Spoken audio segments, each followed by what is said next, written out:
نداء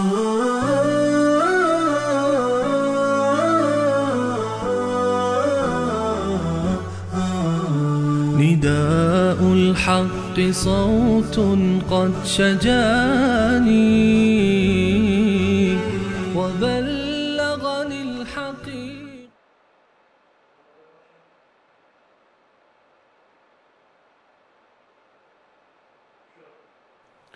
بسم الله الرحمن الرحيم. الحمد لله رب العالمين، والصلاة والسلام على سيد الأنبياء والمرسلين حبیبنا محمد و علی آله و صحبه اجمعین.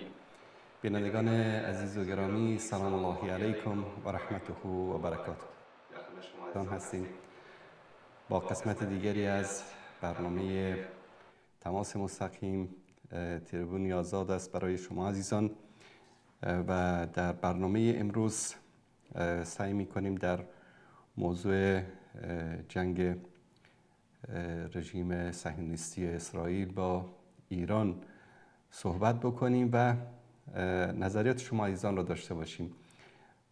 من تا برقراری تماس‌های شما عزیزان بعضی صحبت‌هایی خواهم داشت، اما بیشتر دوست داریم که نظرات شما عزیزان را بشنویم. خاصتاً بعضی از عزیزانی که در زیر برنامه‌ها کامنت‌های حالا شاید بعضاً تندی هم همراه با فحش و ناسزا هم بگن که این تربیت خانوادگی اونها رو منعکس میکنه.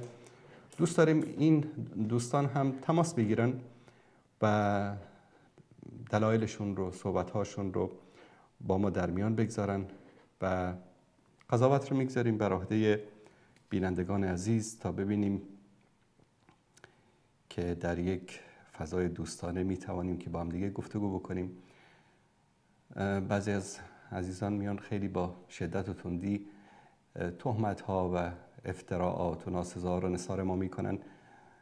دوستان عزیز، هر کسی آزاد است که آزاد فکر بکنه، آزاد تصمیم بگیره و در مورد قضایای جهانی مواقف خاص خودش رو داشته باشه. ما در پی این هستیم که آرا و نظرات خودمون رو به زور به کسی بقبولانیم و شما هم اینگونه نباشید. آزاد فکر بکنید، مختار هستید و به نظرات طرف مقابلم احترام بگذارید. بر صورت اولین تماس رو خواهیم داشت از بیننده عزیز. بله، سلام علیکم، بفرمایید.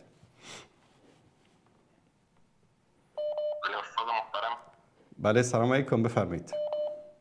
سلام استاد بزرگوار، خدمت شما و خدمت همه برادرای پشت زنگ منتظر هستن. من معذرت میخوایم استاد عزیز، من باید تماس میگرفتم مگر من برنامه اون رو سکیت ندیدم استاد عزیز. خیلی بالای من تاثیر خوب نداشت. این سنی های که زنگ میزنن که داینده ممکن کربلایی شون استاد، حرفای از اینا رو دیدم، بعد یاد فتنه های دیدم. ببین استاد عزیز، بله، امروز در شرایط زندگی میکنیم در دو فتنه بسیار خطرناک که گاهی اوقات یکیش از دیگهش بیشتر سبقت میگیره. گفته خود شما این فتنه خامنه‌ای، یک فتنه روافض و او فتنه که امریکایی 4 تا پایگاه دارن در عربستان بر گرد فتنه دجال نمیرسه. اینها اینقدر سست شدن که تحت تاثیر اینقدر فتنه های کوچک میرن استاد عزیز. شما مکنون بر از اینا یک بازگویی بکنین استاد عزیز، یک مقایسه بکنین، بازگویی بکنین، بر از اینا نصیحت بکنین و امیدوار هستم استاد که امو ضرب المثل نشه که میگن پیش کله خر یا سیم خواندن. درست. از شما خواهشمند هستم استاد عزیز که فتنه های بزرگ که در آینده همچنان فتنه های بزرگتر از این میاد و آیا در آینده اگر یک 2 سال بعد دجال ظهور کنه، یک 5 سال بعد یا 10 سال بعد ظهور بکنه، اینا اصلا جای شک نیست که اینا باز پشت دجال هم خواهد رفتن. استاد از شما خواهشمند هستیم که ابتدای برنامه معذرت میخوایم تماس گرفتم استاد عزیز. خواهش میکنم بفرمایید. همین موضوعی است که باید شما بیان بکنین استاد عزیز. وقتتان خوش اینا رو خوب یک نصیحت اما تو تند محکم برای اینا بکنید که یا عقلشان در سرشان بیاید. وقت خوش استاد بزرگوار. سلامت باشید. تشکر از شما.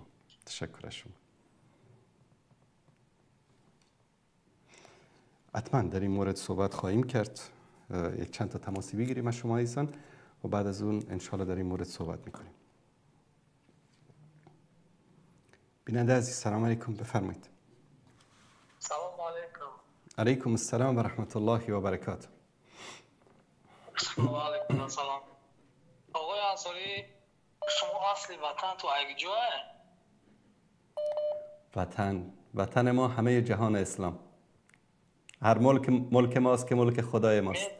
میدونم، گوش کن، میدونم که از اصلا لهجت به افغانستانی ماننده خطه ایران میگیری. گوش کن، همه قامت 10 سال شد که من شما گوش دارم.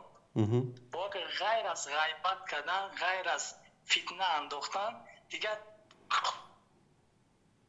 ما اشترا کی میتم؟ ما شما را. دوست عزیز، یعنی حتما باید یک نفر معاش بده که انسان آزاداندیش باشه، آزاد فکر بکنه، وابسته به کسی نباشه. شما مثلا میگید، شما یک لحظه دوست عزیز، شما میگید که مثلا شما فتنه انداختید، درست؟ یک نمونه از فتنه اندازی منو بگید. یک نمونه شو بگید مثلا. چرا سنی را به علیه شیعه را به علیه سنی؟ من خودم سنی مذهب هستم. خب من از تاجیکستان هستم. من 10 سال شده. چرا بر ضد عربای خدمات حرام زادی که حتی الان مثلا شما ادب داری، الان مثلا شما ادب داری، یک لحظه بیادبی نکن، گوش کن، یک لحظه بیادبی نکن. تو چطور مسلمان هستی که به عرب ها توهین میکنی؟ رسول الله صلی الله علیه و سلم عرب است، صحابه عرب است. دوستان عزیز ببینید اخلاق این را ببینید، تربیت خانوادگی را ببینید. شما ننگ و عار هستید برای ملت تاجیک.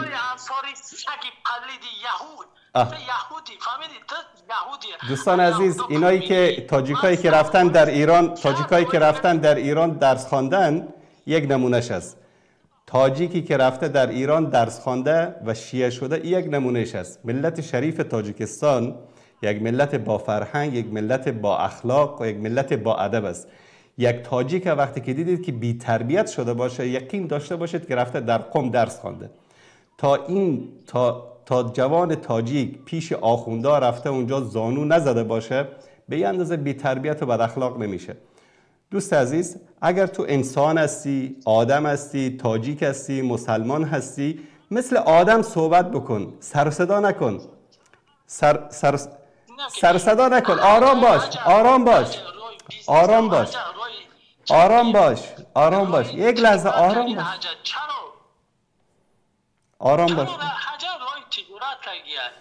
آرام باش. کسی شما رو مجبور نکرده که به حج برید. نرو. حج برای مسلمانان هست. نرو. مجبور کرده کسی تو رو؟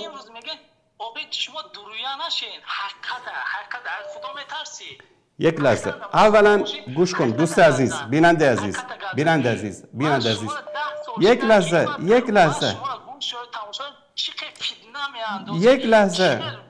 لحظه گوش کن، حرف گوش کن. ببین الان ما یک لحظه شما الان مثل دو تا انسان با هم صحبت میکنیم. شما هی مثل ماشین، مثل ربات همینطوری داری حرف میزنی، توهین میکنی، به پدر منم لعنت کردی. یک لحظه خفه شو دیگه. یک لحظه گوش کن، بی تربیت. گوش کن. پدر لعنت میگی، توهین میکنی، اهانت میکنی. این اخلاق یک مسلمان نیست. تو اول برو اخلاق یاد بگیر که وقتی با یک نفر مخالف چگونه انسان باید صحبت بکنه. یک لحظه گوش کن. بله، باید از من یاد بگیری. مثل آدم زانو بزن جلوی تلویزیون که من به تو اخلاق رو یاد بدم. به خدا قسم اگر این اخلاقش است. اگر تو شیعه نشده باشی، اگر تو شاگرد آخوندهای رافضی نباشی، این به این شکل بی تربیت و بد اخلاق نمیشی. گوش کن. والله تاجیک نیستی. تو تاجیک نیستی. تاجیک بی تربیت و بد اخلاق نیست. تاجیک بی تربیت و بد اخلاق نیست. گوش کن. حرف رو گوش کن، مثل آدم صحبت کن. هر وقت آدم شدی من صداتو میارم بلند میکنم. آدم شو گوش کن. مثل آدم صحبت میکنیم. یک لحظه الان تو به من همه توهین ها و اهانت هایی که کردی همش به یک طرف، این برمیگرده به تربیت پدر و مادرت که شما رو این گونه تربیت کرده. الان گوش کن، شما به من میگی که شما نفاق میندازی، تفرقه میندازی. یک نمونه از نفاق‌ها و تفرقه‌ای که من انداختم شما بگو. یکیشو بگو.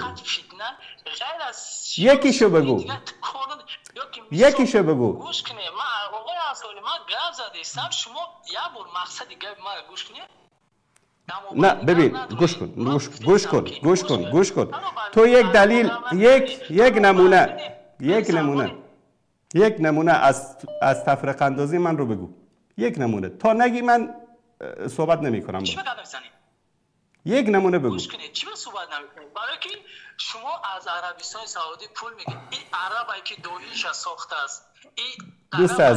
دوست عزیز یک نمونه از توهین من، یک نمونه از تفرقه اندازی من رو بگو. یک نمونه من از تو خواستم بگو. مثلا شما بگو در فلان برنامه فلان حرفی رو زدی که این حرف دروغ است، تفرقه اندازی است. یکشو بگو.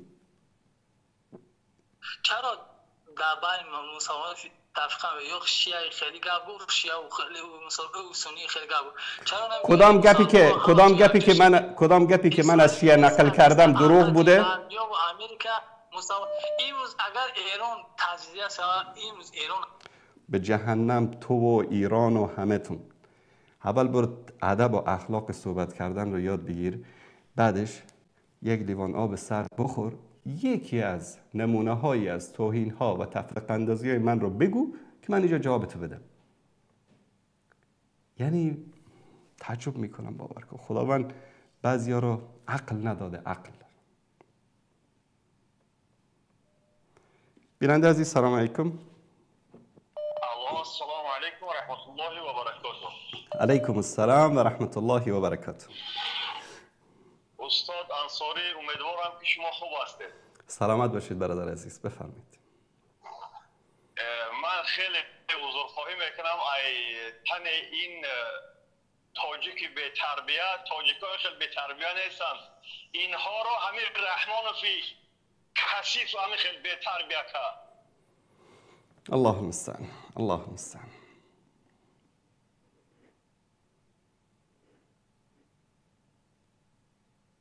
تاجیکا رو پس کردن در دیو در همه جا. خیلی بخشش میخوام برادر. خواهش میکنم برادر. این نماینده تاجیکستان و تاجیکای عزیز نیست.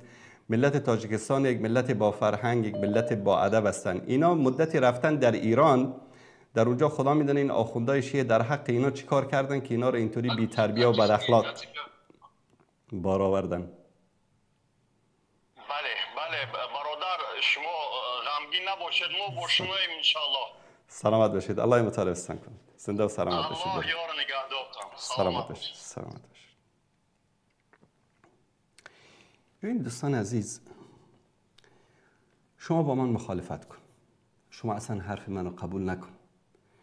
من بارها گفتم هر موقعی که محمد انصاری گفت که این حرف من است، این نظر من است، بزنید به دیوار. اگر غیر از قال الله و قال رسول و بدون دلیل حرفی زد، بزنید به دیوار. ما نگفتیم که حتما حرف ما رو قبول بکنید. اینها چی است؟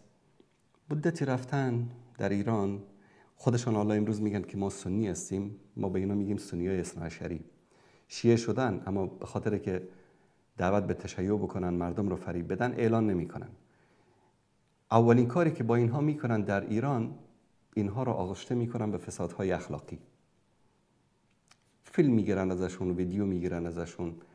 جوانای تاجیک که میرفتن ایران برای درس خواندن و فریب میدادن، اونا رو میبردن، در همون ماه اول ماهانه $200 یا $200 به اینها حقوق میدادن.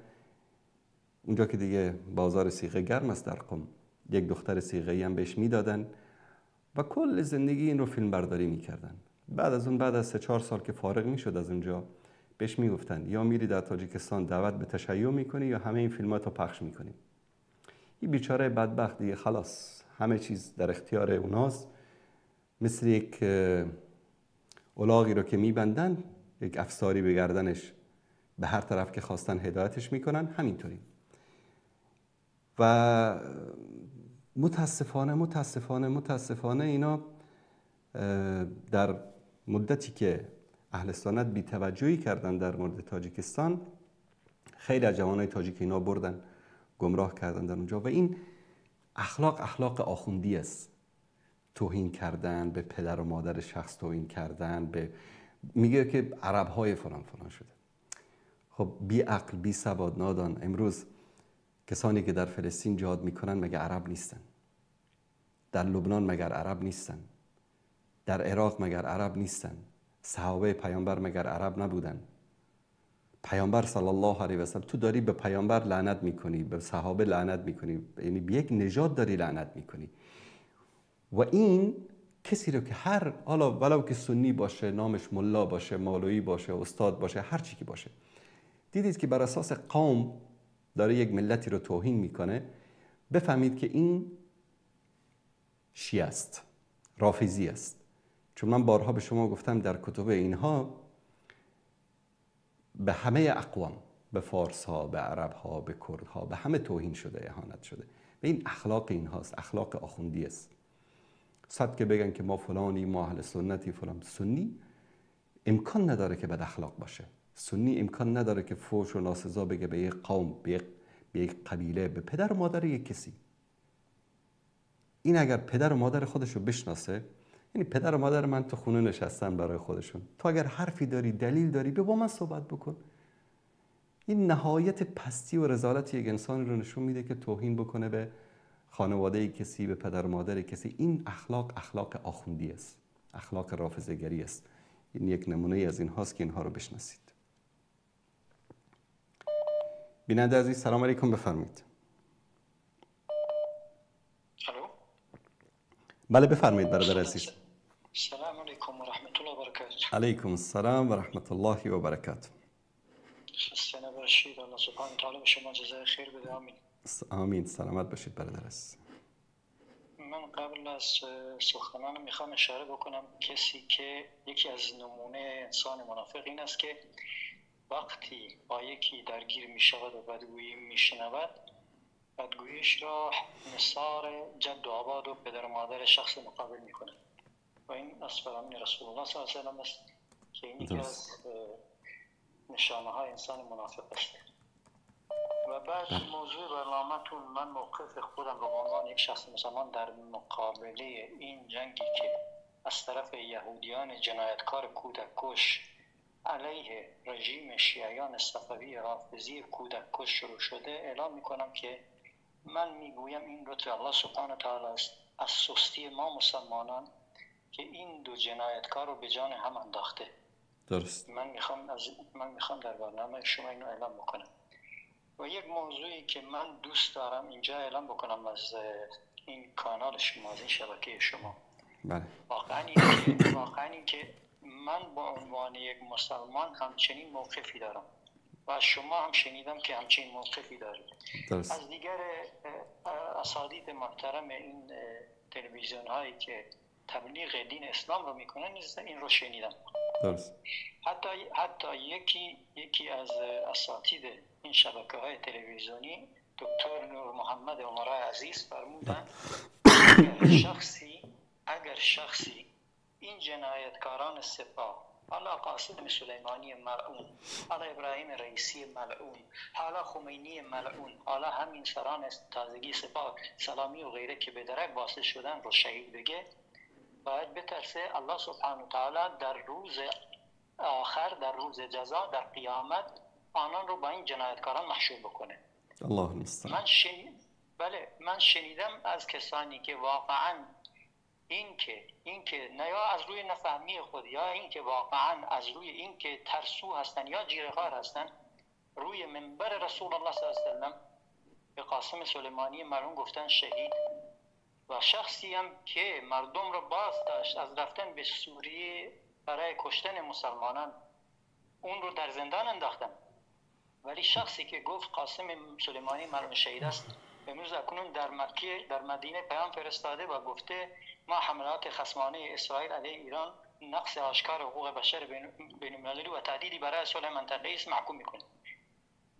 ببینید آیا واقعا این استادان در جبهه کفر و شرک شیعیان است یا نیست؟ شما لطفا این سوال جواب بدید، من سخن دارم بعدا. دقیقاً کسی اگر واقعا از ته دل همچین اعتقادی داشته باشه در این شکی نیست. ولی یک چیز استاد انصاری، من که در دل کسی نیستم، شما هم نیستی، هیچ انسانی در دل انسان ها نیست، بلکه الله سبحانه و تعالی در دل ماست، درسته یا نه؟ دقیقاً. و وقتی کسی باید به زبان خود همچین اعترافی بکنه، من چه موقعی میتونم نسبت به کم میگم این انسان نفاق داره، دروغه یا خودفروشه یا ترسوی یا بزدله. ببینید واقعا این یک معضل باور بنده که امروز شخص این چنینی رو منی که تلویزیون یا تریبونی دستم هست بزرگ کنم بیام سخنان رشو به طرف مثبت نقد بکنم، همین شبکه کلمه دو تا از اساتید نشستن و این سخنان رو به نفع مثبت چیز کردن، نقد کردن. واقعا این من میگم من مسلمانم، درسته عالم نیستم ولی مسلمانم و میفهمم الان اکنون من باید در کدام طرف ایستم. من در این طرفی ایستادم که واقعا کتاب الله و سنت رسول الله صلی الله علیه و سلم به من اینو آموخته. من خوشحالم که دو جنایتکار به جون هم افتادن. من متاسفم از این که این چنین اشخاصی برای مردم امامت میکنن و میخواهند همین رژیم جنایتکاری که صد و چند اندی کس رو در مسجد مکی زاهدان قتل عام کرد بیان با خون اینان با این رژیم جنایتکار معامله کنن. ببینیم ما از رحمت الله ناامید نیستیم، بالاخره من ناامید نیستم.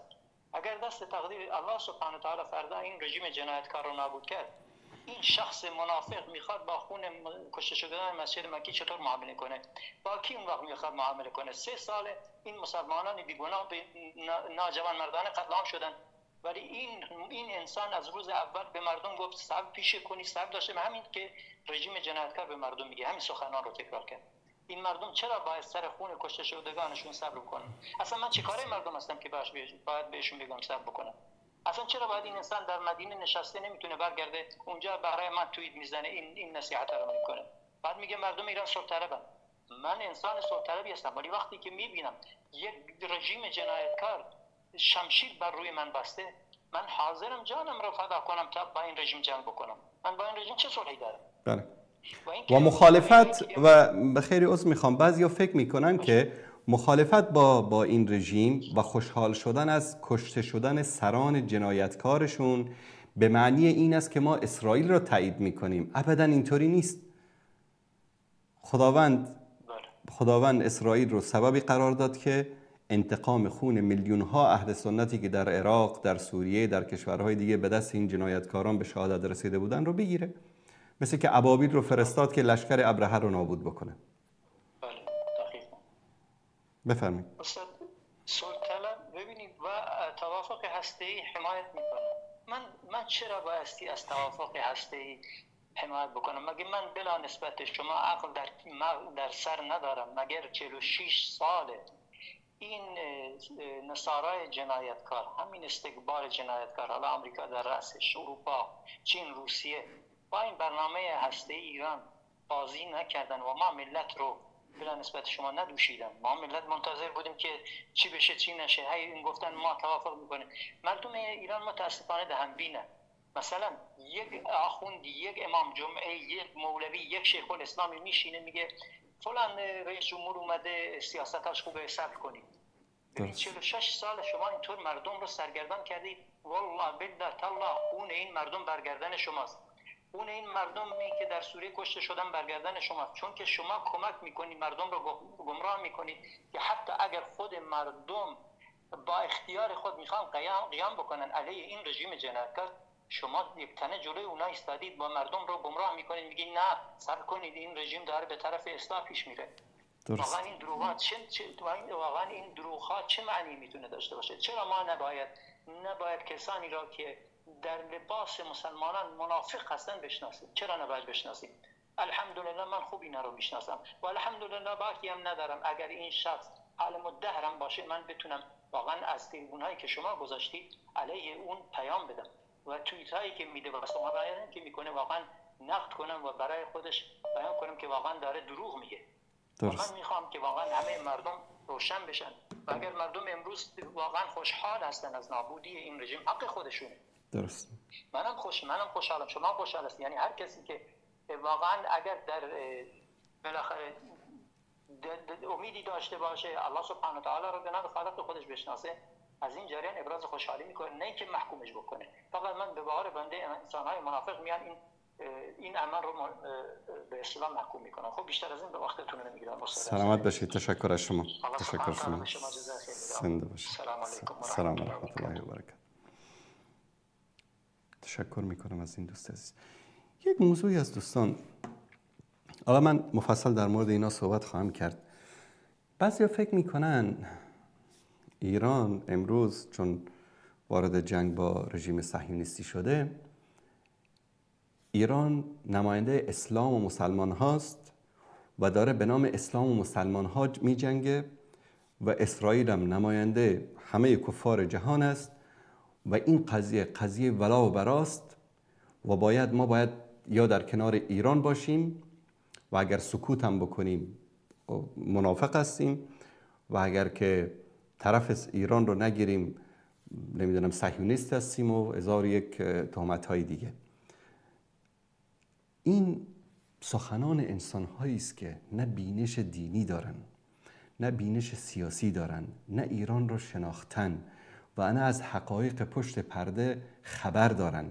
دوستان عزیز، من الان یک وثیقه رو میخوام خدمت شما نشون بدم. اگر به یاد داشته باشید یک وقت اسنادی به نام اسناد ویکیلیکس، اسناد ویکیلیکس یک شخصی اومده بود هک کرده بود سامانه های وزارتخانه های آمریکا رو، خاصا وزارت خارجه رو. بعد اسنادی رو که در اونجا وجود داشت، در ایمیل های اینها، در آرشیف اینها، همه اینا رو تک تک پخش میکرد. اسناد زیادی بود در مورد روابط پنهانی کشورها، در مورد کشورهای عربی، در مورد سوریه، عراق، مصر، افغانستان، حتی در مورد اشخاص، گروه ها، جماعت های مختلف. بعضیش خیلی سر صدا ایجاد کرد.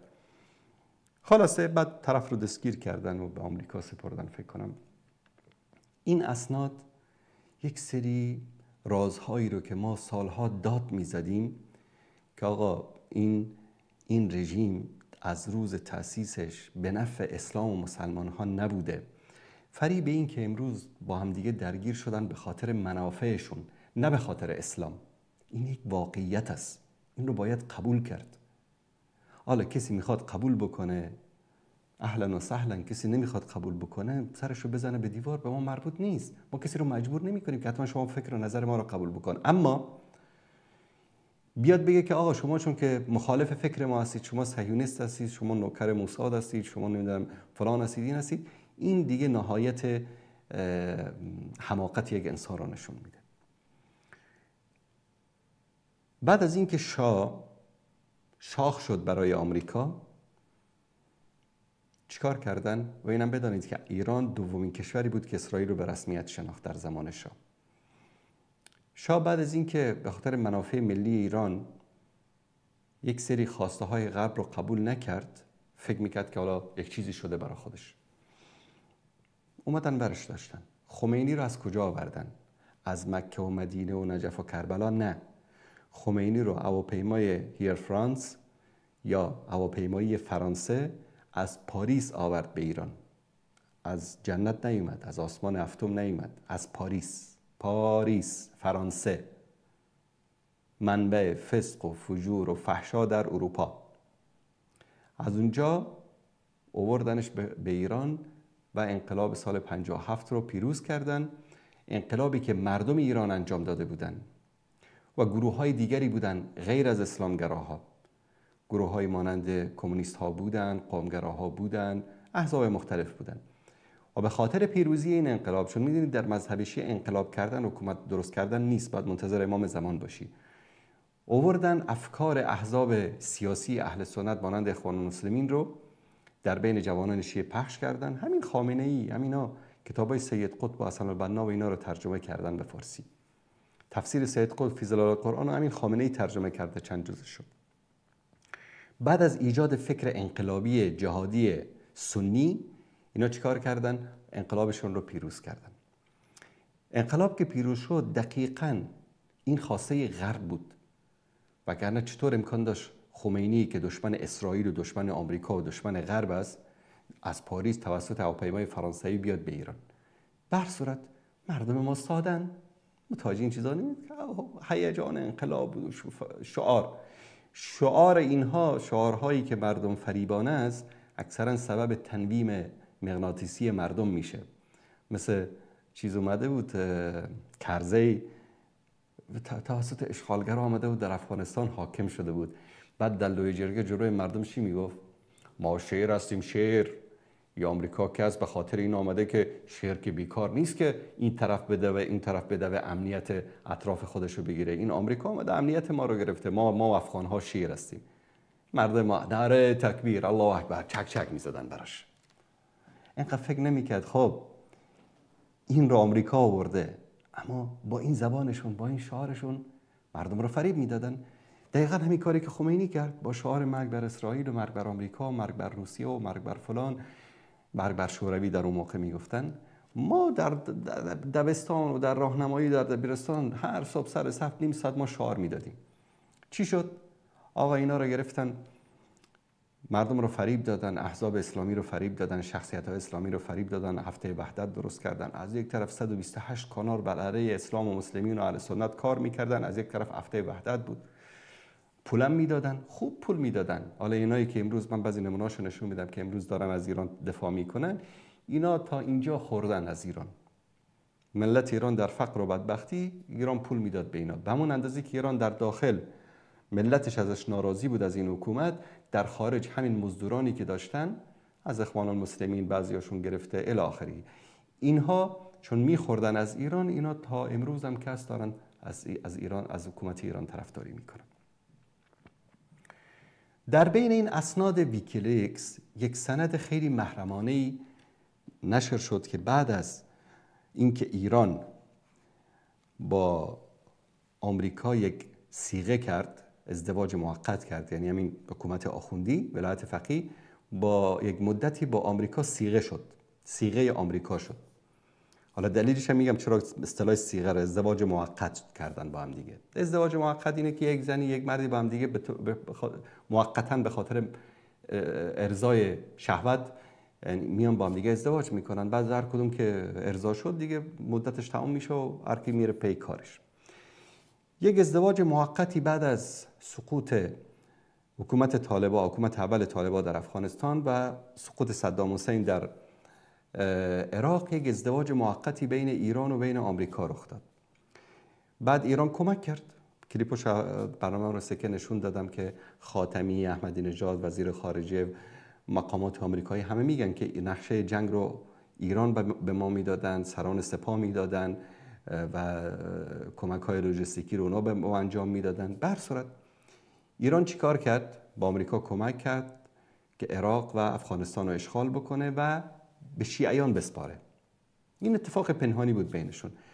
بعد از این ایران، حکومت آخوندی، حکومت ولایت فقیه، این دوران ازدواج موقتشون با آمریکا خیلی خوش گذشت بهشون، کیف کردن. به خاطر همین خواستن که این رو تبدیل بکنن به یک ازدواج دائم. ازدواج موقت رو تبدیل بکنن به ازدواج دائم. چیکار کردن؟ یک سری پیشنهاداتی رو برای آمریکایی‌ها فرستادن که ما بر اساس این شرایط حاضر هستیم که با شما صلح بکنیم، اسرائیل رو هم به رسمیت بشناسیم. داخل پرانتز این خیلی مهم است، اسرائیل رو هم به رسمیت بشناسیم و همه خواسته های شما رو برآورده بکنیم و همه گروه های تروریستی که شما اونها رو گروه های تروریستی میگید، مانند القاعده و حزب الله و نمیدونم فلان و علان، همه اینها رو نابود بکنیم، در از بین بردن اینها با شما همکاری بکنیم. و ما هم یک سری شرایط داریم. شرایط ما این است که به ما اجازه بدید که در منطقه یک تاز منطقه باشیم، ژاندارم منطقه باشیم، سلاح‌های شیمیایی و هسته‌ای خودمون رو داشته باشیم، یک سری چیزا. خلاصه به هر صورت این مذاکرات به این شرایط، حالا بنابر دلایلی، تو میدونید در آمریکا هر 4 سال یک بار حکومت عوض میشه، مهره‌های شطرنج عوض میشن، خلاصه بازی هم عوض میشه.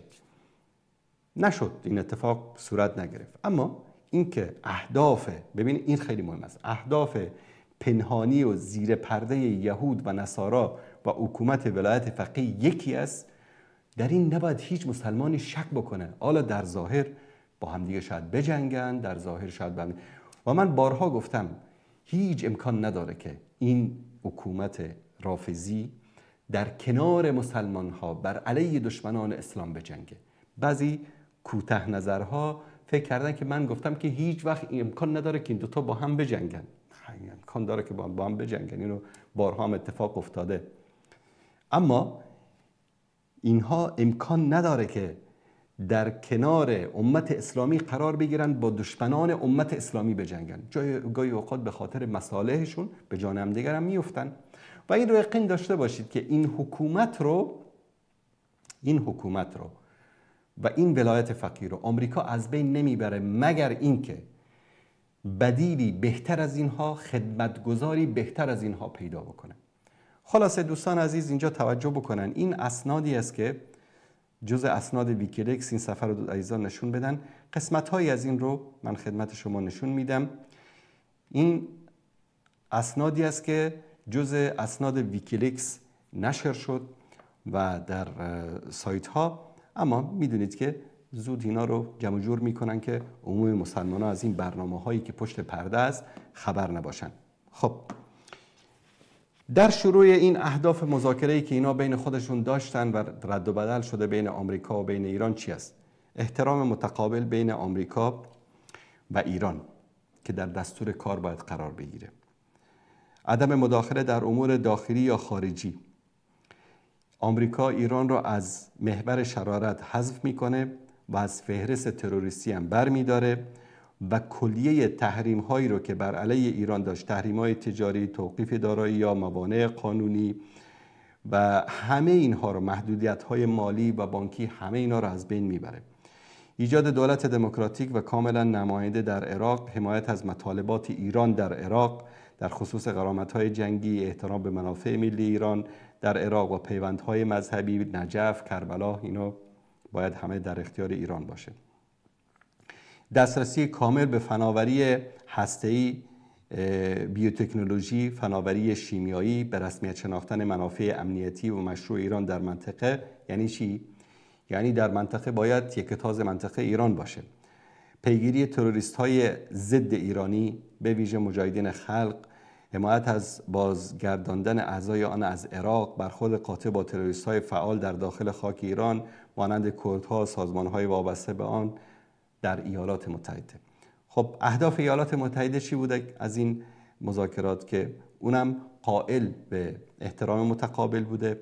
سلاح‌های کشتار جمعی باید در شفافیت کامل در ایران درست بشه و توسعه سلاح‌های کشتار جمعی و همکاری با آژانس بین‌المللی و برخورد قاطع ایران با سازمان‌های تروریستی سنی، حالا این اصطلاحاتی از که استفاده می‌کنن که در خاک ایران هستن، همکاری کامل و تبادل اطلاعات استخباراتی، یعنی اطلاعات استخباراتی مرتبط با آنها در عراق، هماهنگی کامل برای کاهش نفوذ تروریست‌ها در خاورمیانه، قطع حمایت از حماس و جهاد اسلامی و سازمان‌های جهادی که در اونجا وجود داره، همچنین در لبنان قطع حمایت از حزب الله و همه اینها رو، و فشار به حزب الله که تبدیل به یک سازمان سیاسی بشه، کاری که کردن در این آخر.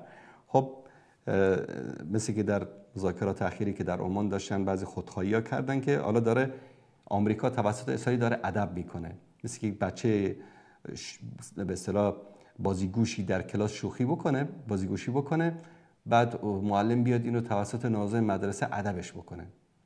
فقط این یک ادب کردن است، فقط ادب شد، خب نشد بدیلشو میارم. خب درباره مراحل اجرایی در این توافقنامه پنهانی که داشتن، روش مذاکرات، صدور بیانیه‌های مشترک، اولین نشستشون هم در پاریس مد نظر گرفته شد، در جایی که از اونجا خمینی رو در سال 57 آوردن.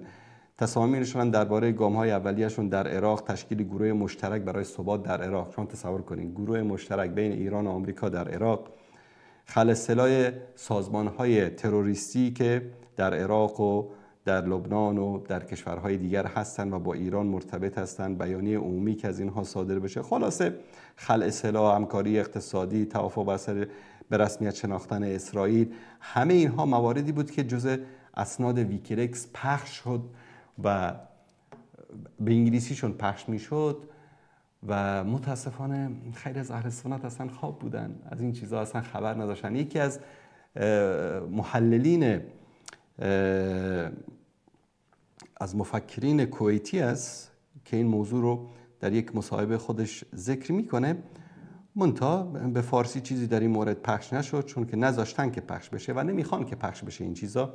به عربی هم چندان اهتمامی ندادن چون متاسفانه ما یک دولت سنی به معنای کلمه یا اسلامی به معنای کلمه نداریم که به حیث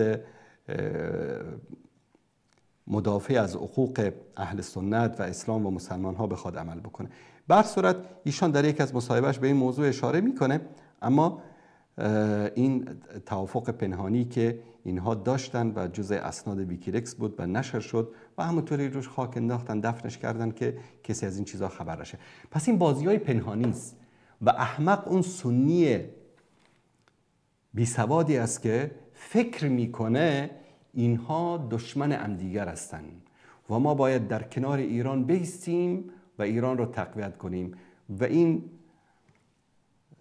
انسان نمیدونه که فردا اگر همین ایران، ببینید یهود اگر در این جنگ پیروز بشه، این یک واقعیت است، یهود اسرائیل اگر در این جنگ پیروز بشه و ایران رو کاملا از بین ببره که این کار رو نخواهند کرد، یک تازه میدان میشن، نوبت پاکستان میرسه، نوبت افغانستان میرسه، نوبت مصر میرسه، نوبت ترکیه میرسه، نوبت کشورهای بزرگ اهل سنت میرسن که یا اکثرا سنی که هستن، قدرت‌هایی که ولو امروز وابسته هستن اما جز کشورهای اسلامی محسوب میشن، نوبت اونها میرسه. همه اینها رو مانند ایران تار و مار میکنن. اما اگر حکومت رافضی ایران در این جنگ پیروز بشه، شما ببینید که بعد با اهل سنت و با کشورهای اطرافش چیکار خواهد کرد. یک تازه میدان خواهد شد. از این دوتا هیچ کدومش اتفاق نمیافته، نه اسرائیل رو از بین میبره و نه اسرائیل اینو از بین میبره. عوض کردن قدرت و حکومت شاید یک چیزی واردی باشه، شاید، اما اینکه بخوان از بین ببرن هرگز. چون میدونید که وجود ایران یعنی فایده اقتصادی، فروش تسلیحات، یک لولو خورخوره‌ای در منطقه برای کشورهای عربی و سنی. به هر صورت این یک واقعیت است که هیچ کدوم از اینها پیروز بشن به نفع اهل سنت نیست. اما اون سنی احمقی که امروز به جای اینکه کشورهای مانند ترکیه، پاکستان، عربستان، مصر اینا با هم متحد بشن، یک اتحادیه نظامی تشکیل بدن مانند ناتو، مانند وارسو که قبلا بود در اتحاد جماهیر شوروی، بلاک شرق، اینا اگر با هم متحد نشن و اینها اگر با هم یک تشکیلات نظامی مشترک انجام تأسیس نکنن، اینا اگر موقف خاص خودشون رو نداشته باشن، دشمنی به نام ولایت فقیه اینا رو از بین خواهد بود یا دشمنی به نام اسرائیل. پس بعضی دوستان میگن پس این راه حل سومی که شما پیشنهاد میکنید چی است؟ چون بعضیا معتقدن که نه، ما دو گزینه داریم، یا باید با اسرائیل باشی یا باید با ایران باشی. نه خیر، ما گزینه سوم هم داریم، ما باید خودمان باشیم. و اینجاست که بحران هویت در بین اهل سنت تجلی میکنه. ما دچار بحران هویت هستیم. رهبران سیاسی ما، رهبران دینی ما، ملاهای ما، آخوندهای ما، مولویها و مولاناهای ما، احزاب سیاسی ما، اینا دچار بحران هویت هستند و این بحران هویت رو باید حل کرد. ما باید ما باشیم. چرا ما باید بیش از 1.5 میلیارد اهل سنت در کنار یک حکومت جنایتکار فاشیست خونخوار به نام ولایت فقیه قرار بگیرن و به اون رسمیت و وجهه اسلامی بدن؟ چرا باید این کار بکنن؟ چرا ما خودمون نباید طرف ثالث باشیم در اینجا؟ الا که باید طرف یکی از اینها رو بگیریم؟ حرف ما این است. امیدواریم که بیدار بشن اهل سنت، وگرنه همون بلایی رو که سر عراق و سوریه و پاکستان و کشورهای دیگه آور سر تک تک این کشورهای به اصطلاح سنی میارن.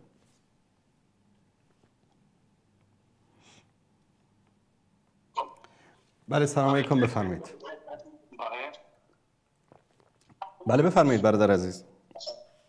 السلام علیکم و رحمت الله و برکاته. علیکم السلام و رحمت الله و برکاته. سلامت باشید برادر عزیز. ای کاش ما همیشه میگم 20 سال که یک دو نفر مثل خودم باشم. متاسفانه خدایتان استاد عزیز که برام دعوتگر امروز برام مفتی توهین میکنه به عربا هیتو استاد عزیز، عرب هیتو کرد.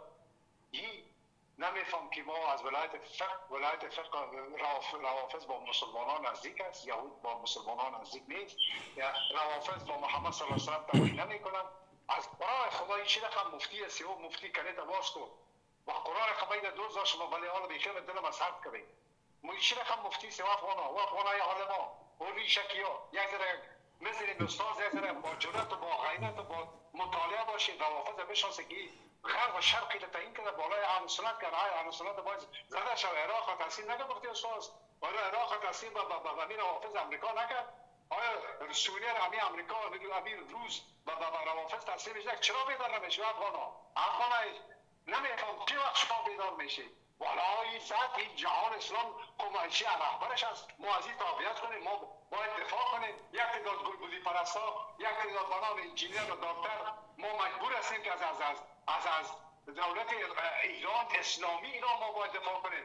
گلبودی انجینیر هم هست، دکتر هم هست. گلبودی تا که بعد رفته رافضی شده، شیعه شده. خب این دیش هیچ شکی نیست که وقتی که بشه بر تاخت و تاز با احادیث صحیح امام بخاری رحمت الله علیه اون از رافضی مثلا است دیگه. استاد عزیز درست. ما ایران باید میمونیم که افغان‌ها چرا قدر تنبل هستن، چرا مطالعه ندارن، چرا سنجش ندارن، چرا نمیفهمن روافض کیست. این جنایتی که در سوریه 800,000 اهل سنت از به خاک خون کشاند با تبر با کیشه توته شو افغانای مفننگ تنبل بیدار شد از خواب. امی استاد 20 سال است شما را میگه برای چرا قدر خودخواه و متکبر هستی نمیفهمید. علمی دعوتگر اصلی ما دیگه مفتی و مولایت کار نداریم. در این صفحات دیگه نبید این که کل رایت هم میانه سر محمد صلی الله علیه و استاد عزیز با قرآن همین برام دعوتگر میگه در زمان مشرکین مکه نمی چی قراردادها میشد او برای مشرکین مکه کی بس به صحابه کی به زنان محمد به مادران مؤمنین به زنان محمد صلی الله علیه و توهین میکنن. این امروز کتاباشون پر است. چرا نمیفهمید؟ کشف رسال خمینی زندیق هندوی سیخزاده را چرا مطالعه نمیکنید؟ تعیین وسیله‌اش چرا نمیخوانید؟ او دعوتگرا چرا حق نمیدونید؟ خداوند با کلینی و با خمینی و خامنه‌ای فردا قیامت شما را محشور میکنه در حضور مادران مؤمنین، در حضور عمر رضی الله عنه، در حضور ابوبکر صدیق صحابه محمد صلی الله علیه و سلم. چه جواب میدید خدا؟ من تحصیل به شما میخورم هیچ یک بدرگی ولا ایران و زد دولت اسلامی را کدام اسلام چند فیصد به اسلام را ارتباط داره شیعه رافضی او بر بلیاز خدا قسم بر استاد عزیز اگر از یک کلمه از زبان خمینی خامنه‌ای زندیق مرتد مشرک برآمده باشه که او بر اسلام امروز سر معامله شده و یا گفته باشه که ما از بیت المقدس از مسجد الاقصی ما دفاع میکنیم. در این کلمات آخرش در این مصاحبه آخرش گفته از زبان برآمده امت اسلام یکی شاید گفته دیگه همین او برادر استاد عزیز تو خود بهتر میفهمی. اصلا ما رو او کافر میدونن، مرتد میدونن، غاصب میدونن، حرامی میدونن. در کتابات خمینی و غیر از مال شیعه ها دیگه همه متوقع حرامی هم. برادر افغان یک ذره خود بیدار کنید. تعصب از این جنگ و جدل و خرسند برای ارزش یکی اسم شما گفته استاد عزیز کنید راه سیما کنید که ظالم و ظالم خداوند نابود کنه. چیزی که قرآن و سنت گفته باید ما شما پیروی از اون کنید. نه این ظالم مشرک کافر مرتد روافض، نه صهیل بسای تجاوزگر قاتل و آدمکش. چرا ما و شما قرآن و سنت داریم، احادیث محمد صلی الله علیه و سلم داریم، چرا به این جا نمیکنیم؟ استاد عزیز به خدا یک تعداد دعوتگرا شورود دو میزنن با عرب ستیزی میکنن. یعنی عرب ستیزی با محمد صلی الله علیه و سلم با صحابه نیست. همین دین با ما کی رسال؟ افغانا او دعوتگرا او مفتی صاحبا این دیگه با ما کی رسان؟ همین عربا بودن نه بودن؟ سر ترکیه بیچاره سر یعنی اردوغان یا به آدم خدمت کرده این شب رو به آخر از دست از روافظ کشید آن دو میزنید دشنام میگن توهین میکنن تحقیر میکنن اردوغان بی غیرت است. اردوغان چه کنه؟ اردوغان برادر امروز در ناتو است. او بیچاره زیر اثر ناتو چی کنه میده؟ هم بخاطر زیر زربین زیر کمبه این فامیل قرار داره. ترکیه اجازه نمیده که مستقل ما دولت اسلامی و کل اسلام کل متحد شدیم یک حساب یک پارچه شدیم. این اجازه نمیده. نمیتون باید ما و شما از این طریق دعوت از طریق اخوات اسلامی از طریق که استاد عزیز شبکه‌های توحیدی و ما و شما دعوت از این طریق باید پیش بریم. این رئیس دومی نداره که ما از روافظ مرتد مشرک که سیغه زاده که ما و شما رو کافر ما از کافر بدتر میگه با کعبه ما اعتقاد ندارن با وحدانیت اعتقاد ندارن با توحید اعتقاد ندارن با صحابه ما ندارن با خلفای راشدین با سیگانه ندارن با قرآن ما رو تعریف شده ندارن. دو افغانا و افغانایی که متعصب است و افغانایی که امروز نمیفهمند در سطحات نمیدید سطحات خدا قرآن براتون قسم میخورم که دار جهان جای شما از روافظ مرتد و مشرک نکنید. علوم را سیال است که قرآن و سنت هرچی که فرموده از مشرک و از ظالمی دو ظالم خداوند انداخته عقلی شهردار مطال نیست بنا بود و چنان عذاب دردناک در این دنیا و آخرت برشان نازل کنه که همه رو به آمین.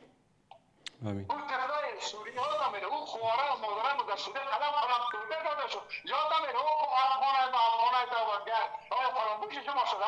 این قطعا مشکار این قدر شما فکر ما عقیده ما خراب شده به خاطر عقیده دین خود به خاطر از این باید ما شما تبادلاش کنید نه به خاطر سیاست. و متاسفانه ساز از این اخوانم که اخوانم امروز اخوانی که در این کشور هست اخوانم اخوان رافضی است. متاسفانه بدلوی اخوان ثابت نیست. درست که زن نوی مرا توته کردم و پارچه کردم. امروز امت اسلام رو میخوان که یک عربیت و ضد عربی است و ساز از این یک تشکیل کنند مجوسیت امروز هم در رافضیت هم مجوسیت و عربا را سرکوب کنند محکوم کنند که عرب از دین دفاع کرده نتانست فقط خمینی دفاع کرد.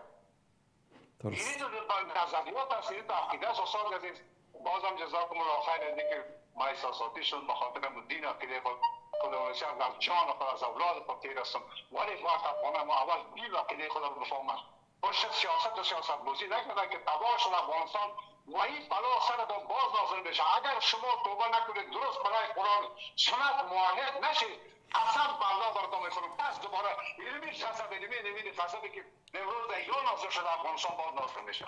درست سلامت باشید. شما را الله یمتاد دوست پدر شما. سلامت باشید.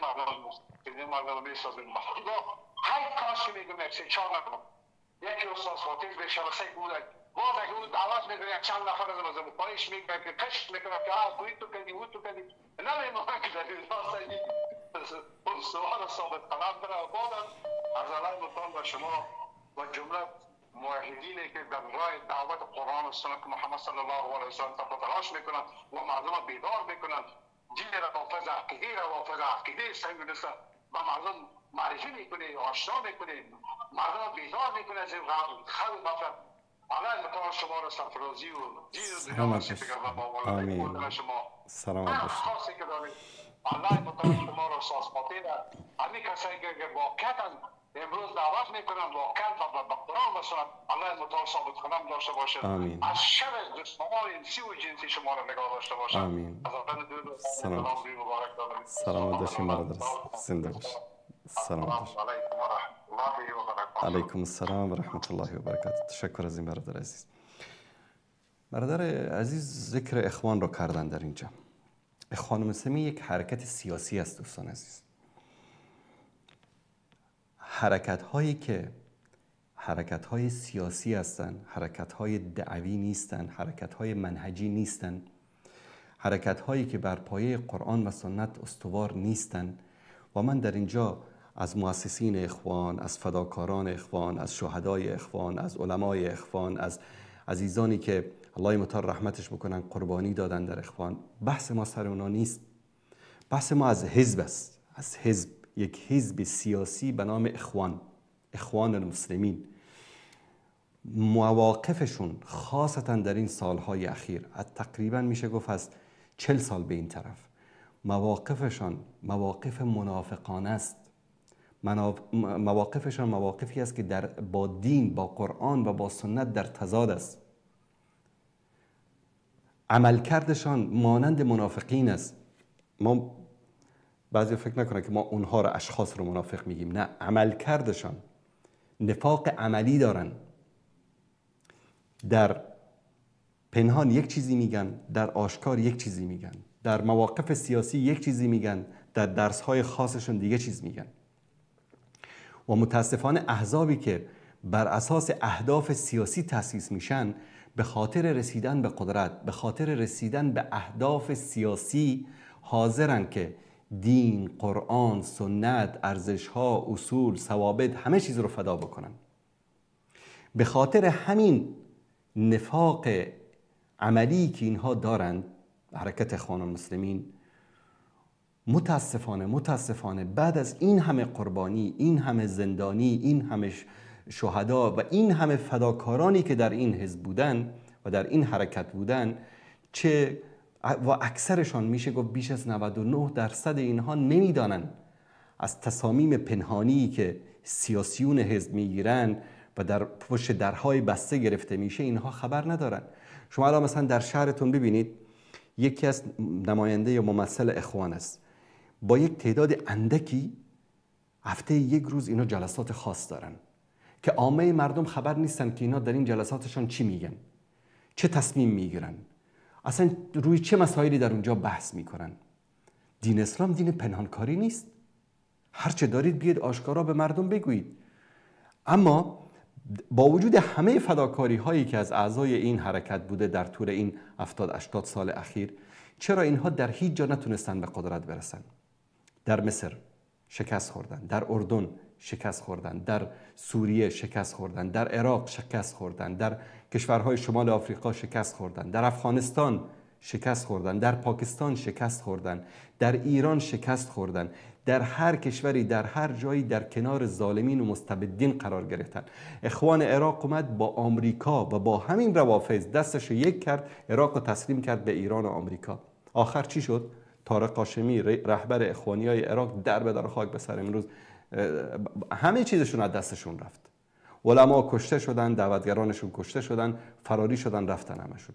در افغانستان تنظیمای اخوانی ما چیکار کردن؟ 4 تا طالب از مدرسه بلند شد، گلم همشون رو جمع کرد. امروز نام و نشانشون نیست در افغانستان. این نفاق عملی که اینها دارن، این نفاق سیاسی که اینها دارن و این مصلحت اندیشی که اینها دارن، اینا رو تبدیل کرده به یک حرکت منبوذ در بین نسل جدید، در بین جوانها.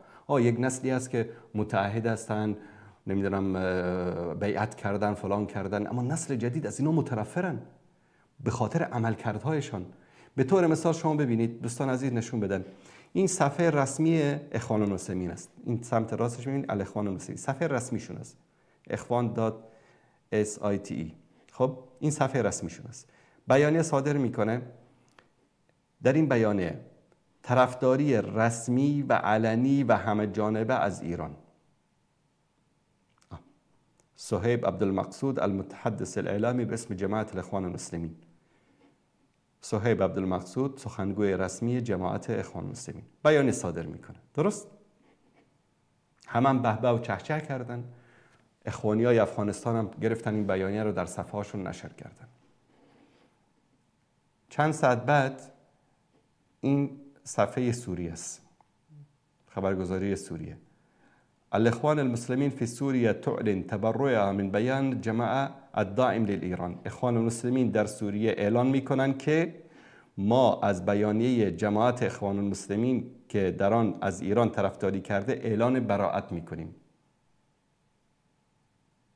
شما دارید از یک کشوری مانند سوریه که مهد اخوان است، اکثر مفکرین اخوان از سوریه هستند، فعالیت هاشون، نشاطاتشون، همه چیزشون، اخوان سوریه میاد اعلان براءت میکنه، بیانیه رسمی صادر میکنه و اعلان براءت میکنه از بیانیه‌ای که حرکت اخوان المسلمین صفحه رسمیش صادر کرده. این یعنی چی؟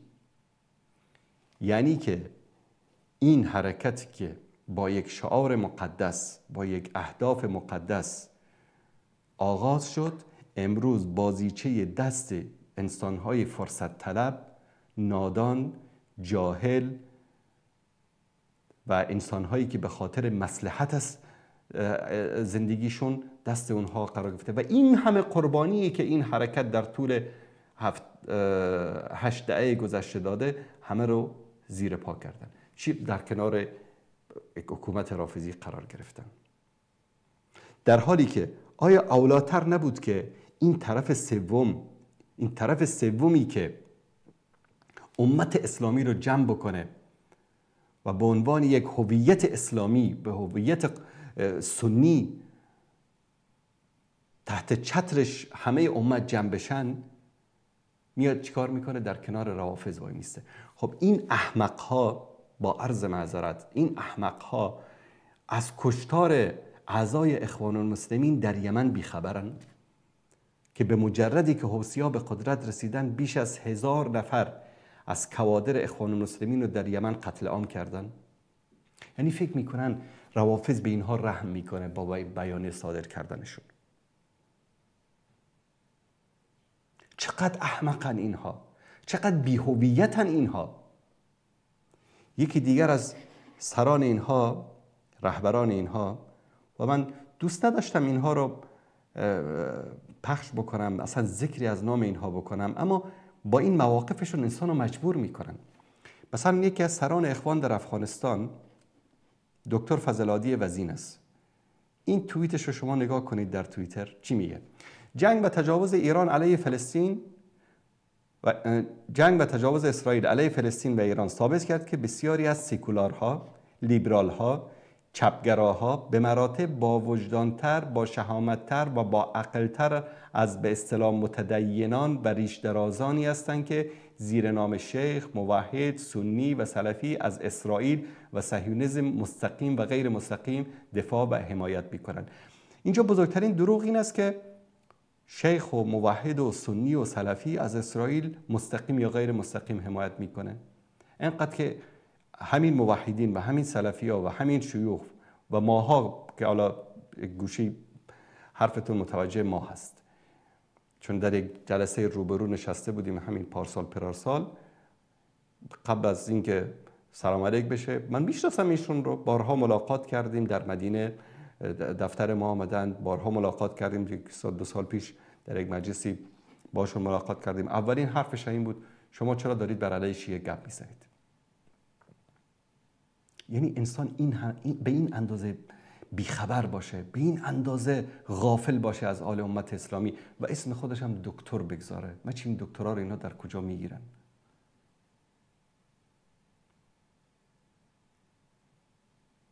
اینها مستقیم یا غیر مستقیم دارن از اسرائیل دفاع میکنن.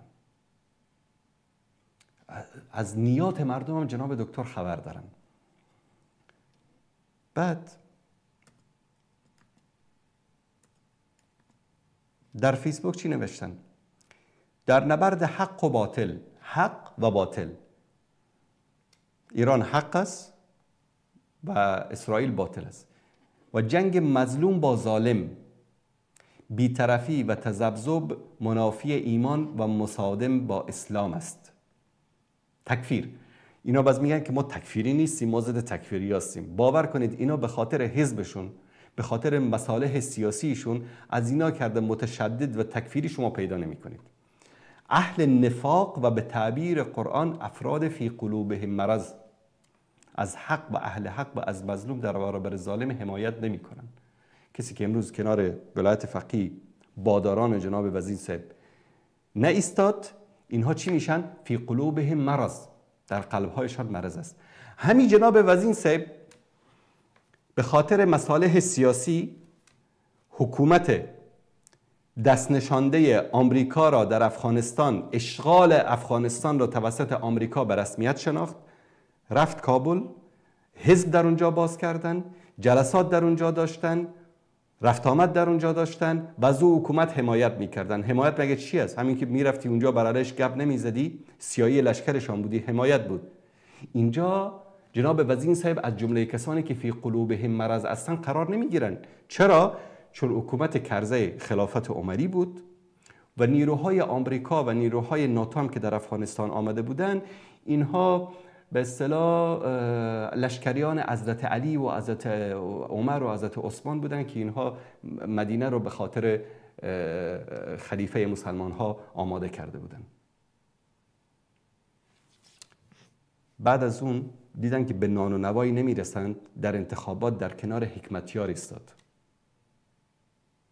کسی که صدها علامت استفهام ما حولش هست، نمیخوام زیاد در موردش صحبت بکنیم.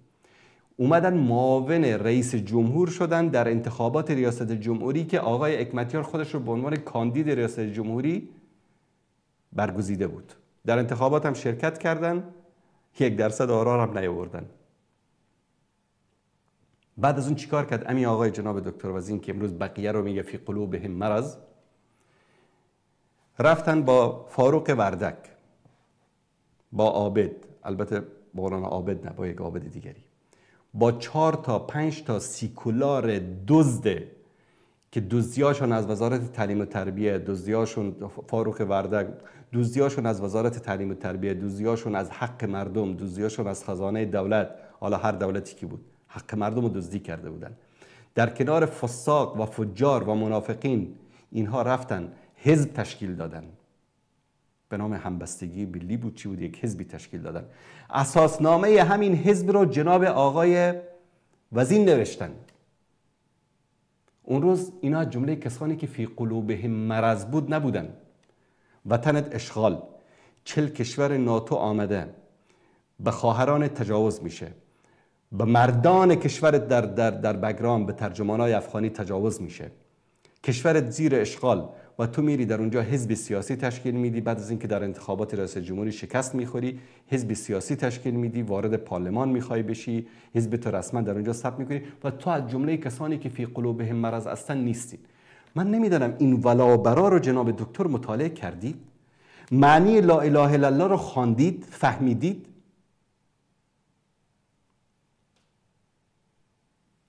شما در کدام دانشگاه دکترا گرفتید؟ در کدام رشته دکترا گرفتید؟ اصلا عقیده اسلامی رو میدانید؟ ایدئولوژی اسلامی رو خواندید؟ اصلا قرآن و سنت رو بگذارید، توحید و ولاهبرا رو بگذارید، همین کتاب های حسن البنا و سید قطب و عبدالقادر عوده و مصطفی سباعی و همین بزرگان اخوان رو خواندید؟ کسانی که به خاطر لا اله الا الله، به خاطر عقیدهشون، به خاطر که در کنار ظالمین و فاسقین قرار نگیرن، جانشون رو فدا کردن و شما رفتید در یک کشور اشغال شده در زیر سایه امریکا، زیر پرچم آمریکا، حزب سیاسی با 4 تا دزد منافق تشکیل دادی. فی قلوب مرض نداشتی اون موقع؟ من تعجب میکنم از شما. به خدایید مردم رو بیش از این فریب ندید. تا کی میخواید فریب کاری بکنید؟ تا کی میخواید حق و حقیقت رو از مردم پنهان بکنید؟ همه منافقن غیر از شما و ولایت فقیه مسلمان هستید؟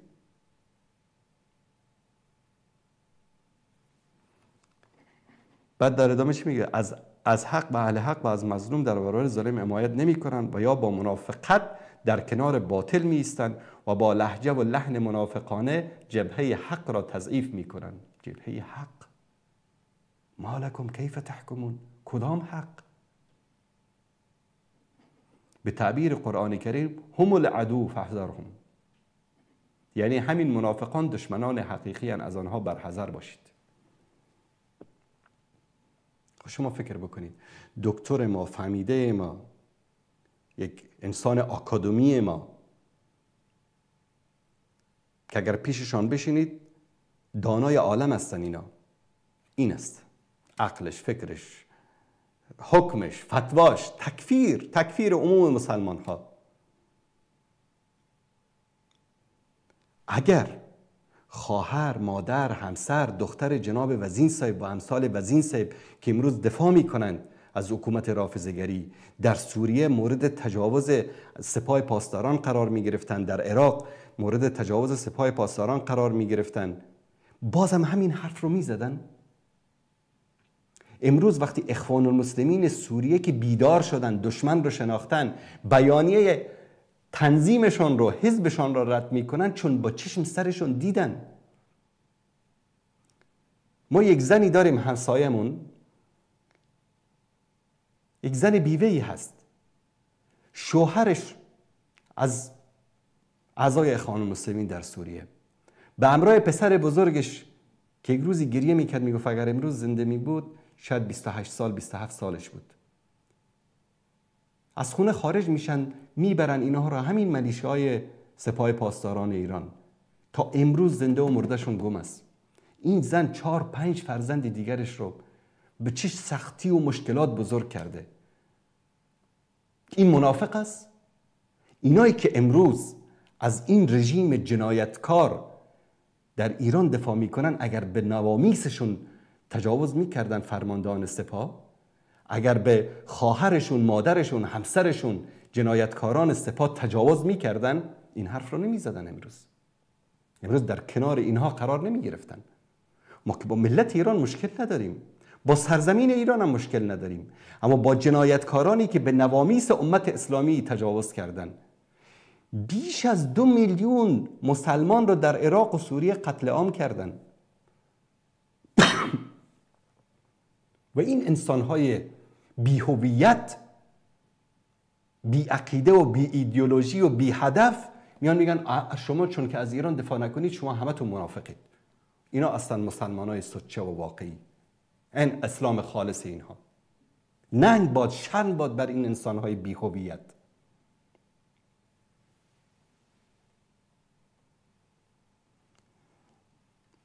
بله، سلام علیکم، بفرمایید. السلام علیکم و رحمت الله و برکاته استاد بزرگوار. علیکم السلام و رحمت الله و برکاته. شب شما بخیر استاد بزرگوار. ولی لایو به نظر من خیلی زود شروع کردین، تو این شبا که میشم اینم کوتاه هست. الله متعال کنه. بفرمایید درس. استاد بزرگوار، من یک موضوعی رو چند روز قبل همین روزا یکی از روافض برای من پیش کرد که ابن تیمیه رحمه الله یک موضوعی داره، فتاوی کبرا و منهاج سنت نبویه اینو گفته. من متن عربی رو میخونم ولی آدرس دقیقش یادم نیست، میتونین اینو پیدا کنید؟ بفرمایید. من ترجمه‌ش هم میگم ان شاء الله پیداش میکنیم. میگن كل من يقاتل الكفار ويحمي بيزة الاسلام. يحمي بيزة الاسلام، درست؟ يجب معونة سواء كان من اهل السنة او من اهل البدعة. این آیا میگه که این قول ابن تیمیه به معنی حمایت از جمهوری اسلامی در الان هست، این رافضی اینو میگه. آیا این نمایندگی از این میکنه استاد؟ نه، چون که ما روافض را از اهل بدعت نمیدانیم. یعنی کلا از اسلام خارجن دیگه اینا. روافض از اسلام خارجن. شیعیان حسابشون جداست. شیعیان رو ما میتونیم اهل بدعت بگیم، روافض حسابشون از اسلام جداست. کی گفته که روافض مسلمان هستن؟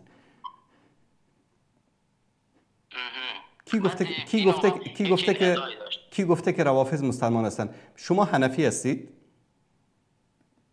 بله تقریبا بله. این کتابو که به صفحه تلویزیون نگاه بکنید، این کتاب فتاوای هندی است. در مذهب حنفی من فتاوى العالمگیریه المعروفه بالفتاوى الهندیه في المذهب الامام الاعظم ابو حنیفه النعمان صاحب القدر الافخم ينفعنا الله ببرکته و الى آخره. یعنی در مذهب حنفی شما فتاوایی قوی تر از فتاوای هندی ندارید. درست؟ بیایید که همینو با هم بخوانیم، صفحه 264 رو میخوانیم. رافضی کی است؟ اذا کان یسب الشیخین، اگر ابوبکر و عمر رو فوش میداد، و یلعنهما، و لعن میکند، والعیاذ بالله، پناه بر خدا، فهو کافر، او کافر است. و ان کان یفضل علیا کرم الله تعالی وجهه على ابی بکر رضی الله تعالی عنه لا یکون کافرا الا انه مبتدع. کسی که شیخین یعنی ابوبکر و عمر رو فوش میده، لعن میکنه، این کافر است. اگر که اینها رو بر علی رو بر اینها افضلیت بدانه و به اونها فوش نده، لعن نکنه، در این صورت چی است؟ مبتدی است، معتزلی است. اذا قال باستحالة الرؤيا فحينئذ هو کافر. کذا فی خلاصه، میگه در کتاب خلاصه هم آمده که اگر منکر رؤیت الله باشد، که روافض منکر رؤیت الله هستند، کافر است. ولو قذف عائشه رضی الله عنها بالزنا كفر بالله، ولو قذف سائر ازواج النبی صلی الله علیه و سلم لا یکفر و یستحق اللعنه. میگه اگر بعضی عایشه فوش بده، ایشان را متهم به زنا بکنه، که روافض همه این کارو میکنن، کتاباشون پر است، من بارها نشان دادم، تفاسیرشون پر است. میگن ضرب الله مثلا امرأة نو و امرأة لوط كانتا تحت عبدین من عباد الصالحین فخانتاهما. در اینجا خیانت چی است؟ زنا هست. در تفسیر قمی ذکر میکنه صفحه 425 و در همه تفاسیرشون این متن ذکر میکنن. در اونجا بعضیشون تقیه میکنن، بعضیشون علنی میگن و اینو بارها نشان دادم من. میگه کسی این کارو بکنه کفر بالله، کافر شده به الله. چرا؟ چون براءت و پاکی ام المؤمنین مگر در آیه در سوره نور نازل نشده؟ کسی که ایشان را متهم میکنه کافر است، چون منکر آیه قرآن است. خب در ادامه میگه ولو قذف سائر ازواج النبی لا یکفر و یستحق اللعنه. اما دیگر همسران پیامبر را اگر فوش بده، توهین بکنه، کافر نمیشه. چرا کافر نمیشه؟ چون که در مورد اونها نص صریح قرآن نیست. ولكن يستحق اللعنه، مستحق لعنت است. من انکر ولو قال عمر و عثمان و علی رضی الله عنهما لم يكونوا اصحابا، اگر بگه که عمر و عثمان و علی اینا جمله صحابه نبودن، یکفر و یستحق اللعنه، کافر میشه، مستحق لعنت میشه. کذا فی خزانه الفقه. و من انکر امامت ابی بکر، گوش کنید خوب صحیح، حنفیای دروغینی که امروز ادعا میکنن حنفی هستن و من میگم اونا حنفی نیستن، حنفی واقعی، گوش کنه اینجا چی میگه. من انکر امامت ابی بکر الصدیق رضی الله عنه فهو کافر. کسی که منکر امامت ابوبکر باشه، منکر خلافت ابوبکر باشه، کافر است. و علی قول بعضهم هو مبتدع و لیس بکافر. اما بعضیا گفتن که کافر نیست، مبتدع است. و صحیح، ولكن صحیح چی است؟ انه کافر. و كذلك من انکر خلافت عمر فی اصح الاقوال كذا فی زحیریه و یجب اکفارهم با کفار بالکفار. واضح نیست اینجا. عثمان و علی و طلحه و زبیر و عایشه و یجب اکفار زیدیه كلهم فی قول بانتظار نبی من العجم الى آخری. پس کسی که توهین به ابوبکر و عمر بکنه و خلافت ابوبکر رو انکار بکنه، خلافت عمر رو انکار بکنه، در مذهب حنفی کافر است. و یک چیزی رو به شما بگم، در بین 4 مذهب اهل سنت فقط حنفی‌ها هستن که روافض رو کافر میگن. باورتان میشه؟ فقط حنفی‌ها هستن که توهین کننده به ابوبکر و عمر و عثمان و علی و عایشه رو کافر میگن.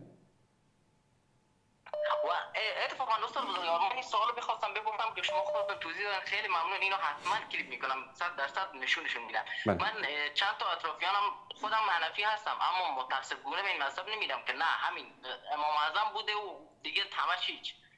حالا اتفاقاتی که میفته تو افغانستان برای شما خیلی واضح هست. من اطرافیان دارم که حنفی بودن و از این حمایت میکردن.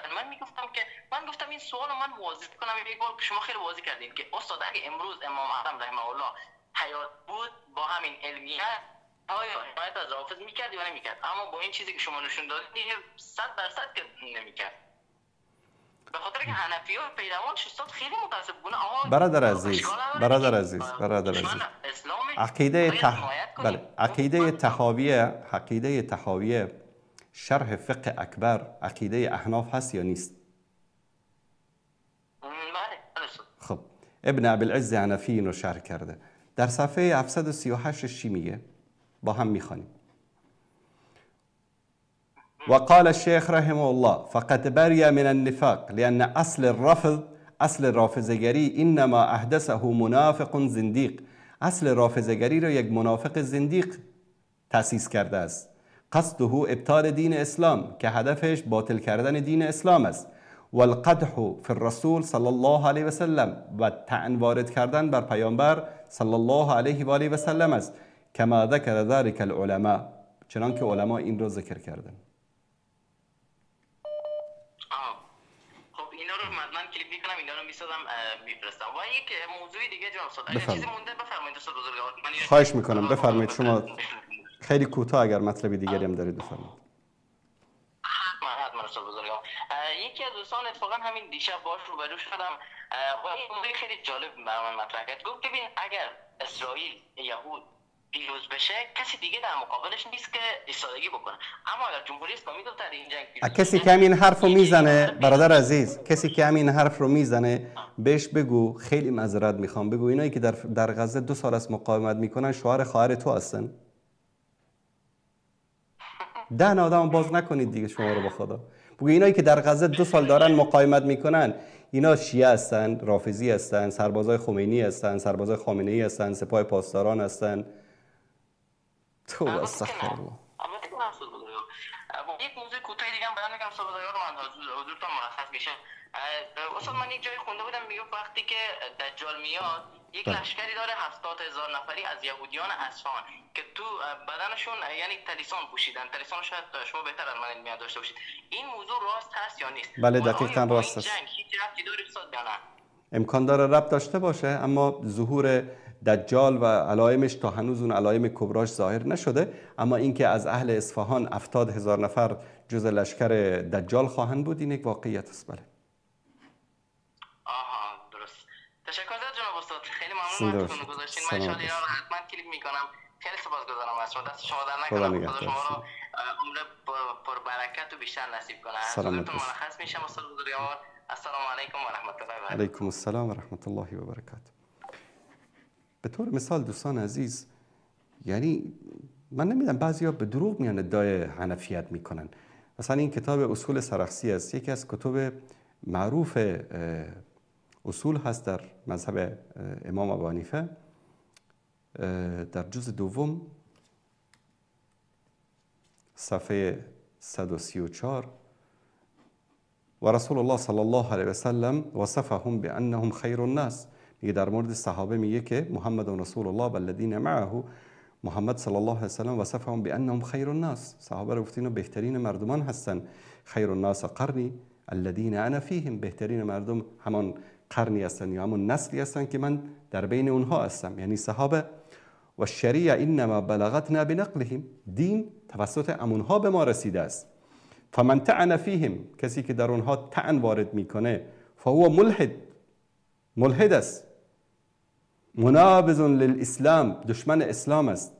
دواؤه السیف ان لم یتب، داروش چی است؟ علاجش چی است؟ شمشیر، اگر توبه نکند. حالا این حنفی های بی غیرتی که امروز میگن ما حنفی هستیم، شما حنفی نیستید، شما علفی هستید. علفی، فرق بین حنفی و علفی میفهمین چی است؟ حنفی کسی است که در مذهب امام اعظم است، در مذهب امام ابو حنیفه رحمت الله علیه است.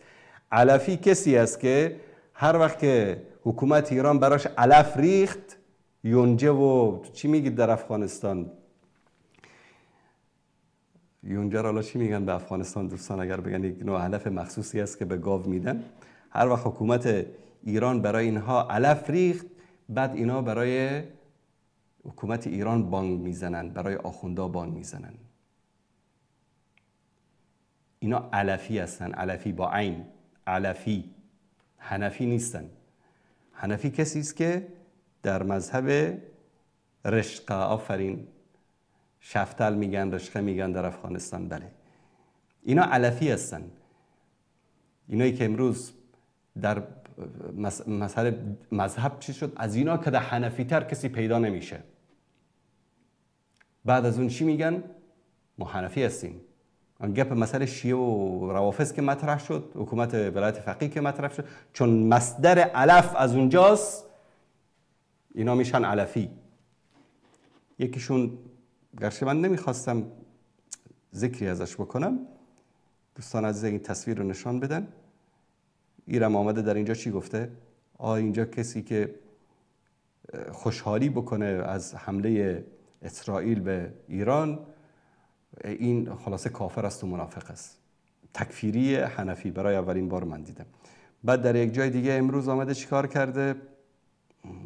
دوستان عزیز یک پیامی هم برای من گذاشته، اما من لیاقت این رو نداره که پاسخش بدم، چون پیام‌های احساساتی به درد نمیخوره. کسی که دلیل داره، منطق داره، باید با علم و منطق صحبت بکنه، نه با احساسات. ما پیرو احساسات نیستیم. در یک جایی، بله در اینجا،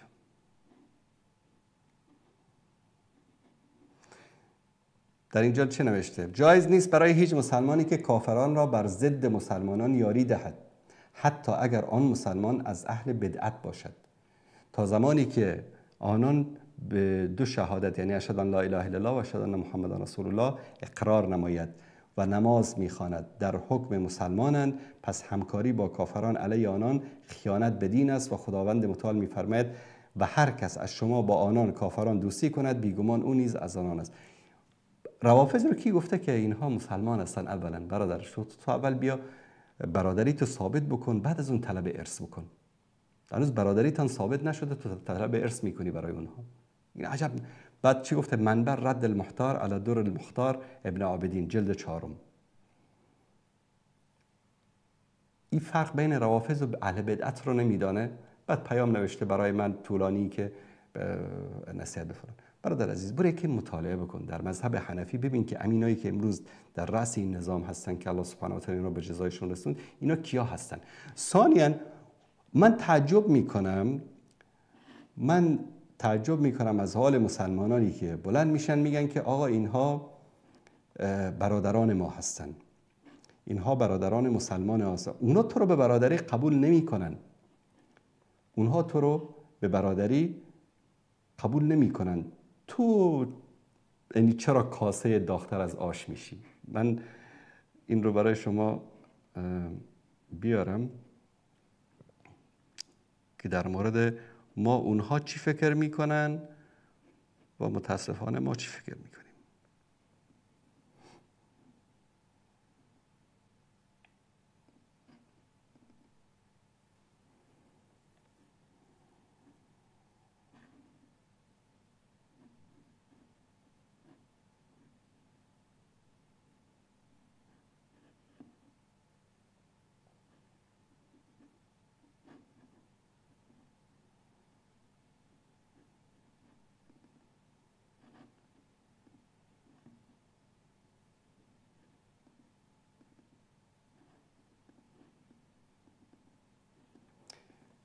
من انشالله این مطلب رو پیدا میکنم، خدمت شما نشون میدم که بعضی از عزیزان ما کاسه داغ‌تر از آش هستن.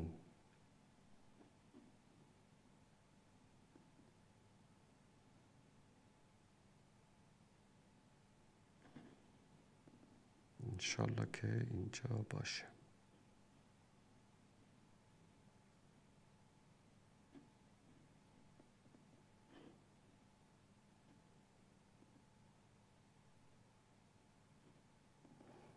بله، خب الحمدلله پیداش کردم. دوستان این رو نشون بدن. الانوار النعمانیه، سید نعمت الله جزایری چی میگه در اینجا؟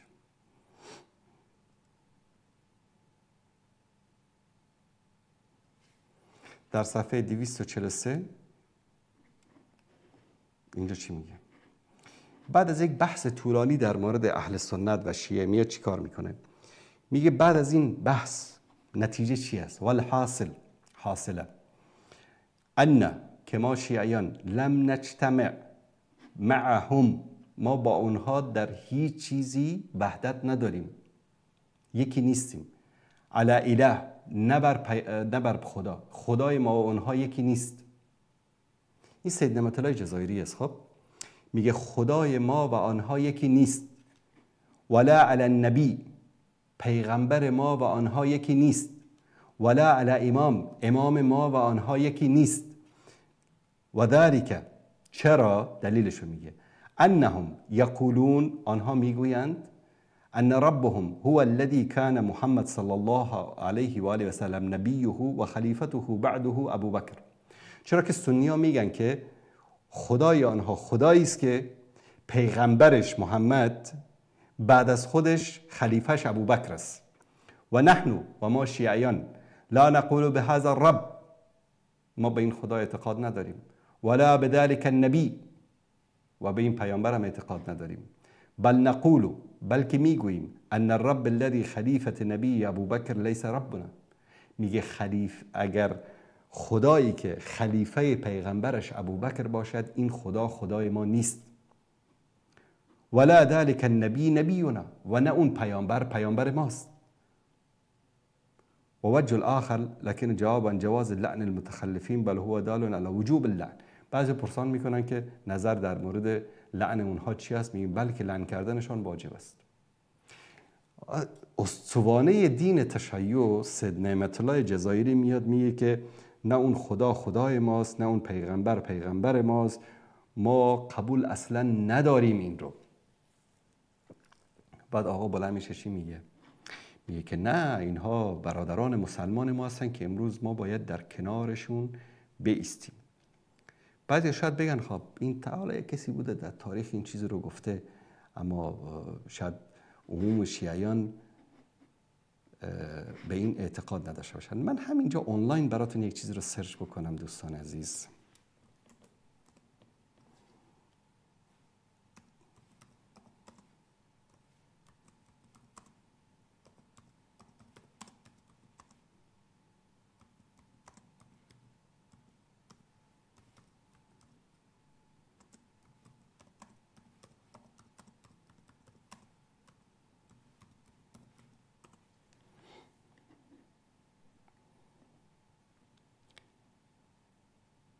انشالله که این صفحاتشون باز بشه، چون کمی مشکل داره.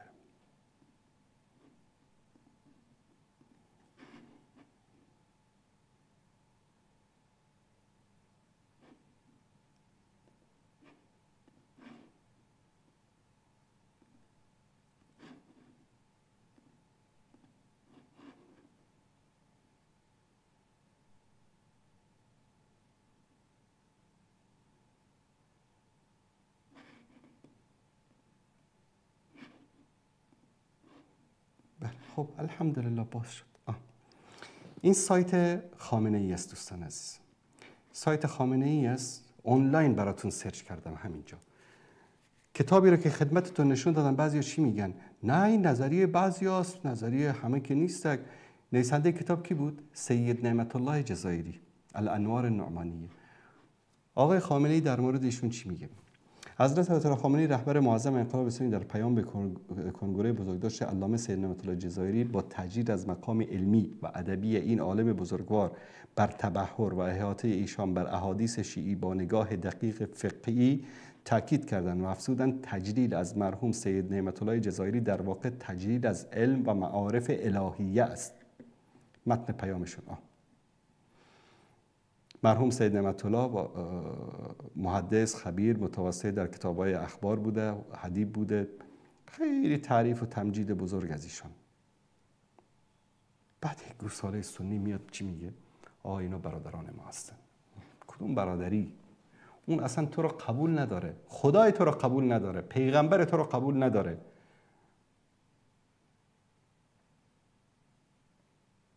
جناب رحمانی که این سفر رو نشون دادم، برید که مطالعه بکنید، ضرر نمی کنید، برید مطالعه بکنید.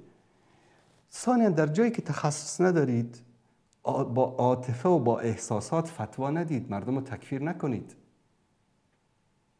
یک فرق بین شما جناب وزین صاحب و رحمانی صاحب و ملاهایی که امروز کسی که با ایران نایستاد منافق است، خارج از دین است، فرق بین شما و بین داعشی ها چی است؟ اونا همه رو تکفیر میکنن، مخالفینشون رو. اونا هم مخالفین ایدئولوژی خودشون رو تکفیر میکنن، شما مخالفین فکری خودتون رو تکفیر میکنید.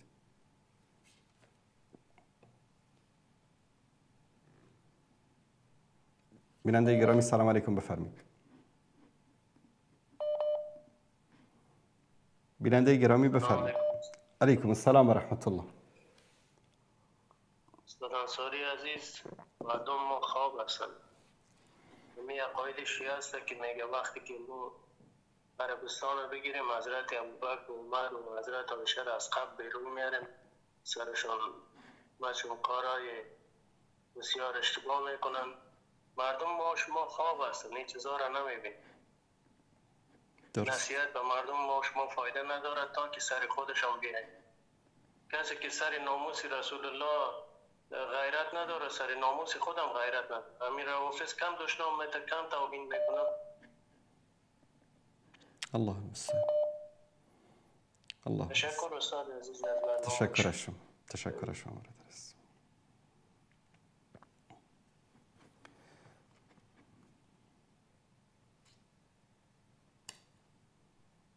بله سلام علیکم، بفرمایید. بفرمایید برادر عزیز. بیننده گرامی لطفاً صدای گیرنده رو ببندید، با گوشی تلفن صحبت کنید. بفرمایید. سلام علیکم. علیکم السلام و رحمت الله و برکاته. سلامت باشید، زنده باشید برادر عزیز.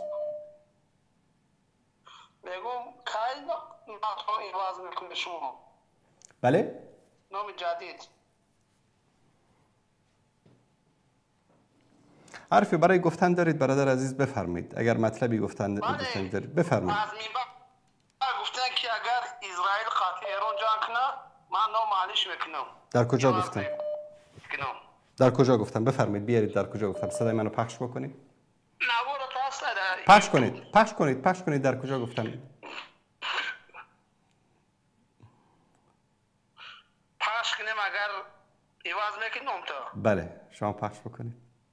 اصلا کاری بکنید، شما پیدا بکنید شماره شما آخرش 8403 پیدا بکنید، زنگ بزنید دوباره برای من. خوب است؟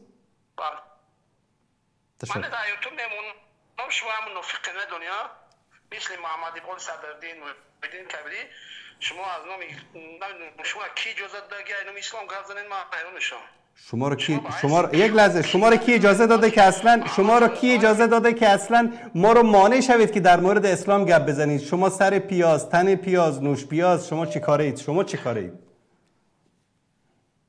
نه شما را کی اجازه شما پلیس رسانه‌ای هستید؟ یک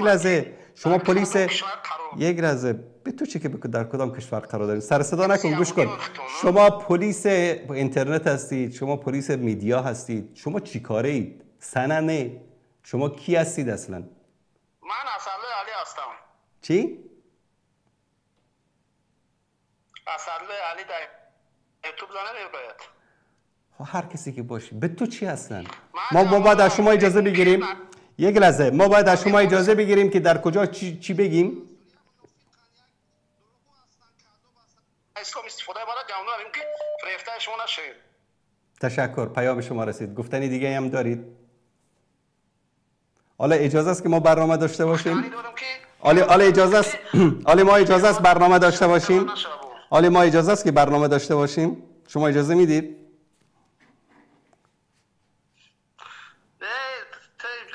شما اجازه نگیرید. شما خدا به ما اجازه داده است. خدا به ما گفته است که کنتم خیر امت اخرجت للناس تأمرون بالمعروف و تنهون عن المنکر. خداوند به من اجازه داده. خداوند به من اجازه داده است.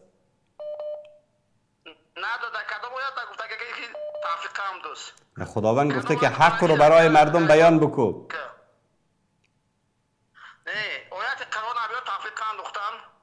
کجاش تفرقه است؟ یعنی الان یک لحظه برادر عزیز، یک لحظه بیایم ما شما یک بحث عاقلانه و علمی بکنیم، احساساتی و عاطفی نه، درست؟ با ادب و با اخلاق. خب بسیار خوب. الان سید نعمت الله جزایری که مورد تایید آیت الله خامنه‌ای هم هست میگوید که خدا و پیغمبر و امام ما با اهل سنت یکی نیست. میگه خدایی که پیغمبرش محمد باشد و خلیفهش ابوبکر باشد این خدا خدای ما نیست، این پیغمبر ما نیست. درست؟ الان خب یک لحظه، یک جان برادر گوش کن برادر عزیز. وقت شما گپ میزنین آیت قرآن گوید که غیبت، دروغ گفتن، تهمت کردن جایز است، نه شب حکومت. ما با او شیعه که چیکار دارم؟ شیعه نگی خودم من خطا گفتم که آیت قرآن بگم کار خود دلیل جایز است. این غیبت نیست دوست عزیز، این غیبت نیست. این ببین غیبت اصلا حکم غیبت رو شما میدانید غیبت یعنی چی؟ همین حدیث یک لحظه دروغ نگویید من همچین چیزی نگفتم. بیارید نه دروغ میگید شما، دروغ میگید برادر عزیز، دروغ میگید. من همچین چیزی نگفتم. بله شما بیارید پخش بکنید، پیدا کنید. نه من بازم میگم اگر روزی دیدید که روافض در کنار امت اسلامی قرار گرفتن و با دشمنان اسلام جنگیدن، در اون روز شما میگید اسم تعوض میگید من شیعه میشم، اصلا هر چی که شما بگید میشم. این رو گفتم، شما اشتباه فهمیدید برادر عزیز. بروید دقت بکنید. من رفیق راست محمد اقبال صدرالدین میگه زن طلاق قسم کیام گپ گفتگی نیست. ببینید زن طلاق قسم نیست، قسم به غیر الله جایز نیست. من به الله، به عزت و جلال خدا قسم میخورم، یک لحظه، به عزت و جلال الله قسم میخورم که من همچین حرفی نزدم. حرف من رو شما اشتباه فهمیدید. به زن طلاق قسم خوردن جایز نیست، به غیر خدا قسم خوردن جایز نیست. شما الحمدلله مسلمان هستید، این مسائل عقیده رو باید بدانید. به غیر از الله قسم خوردن جایز نیست.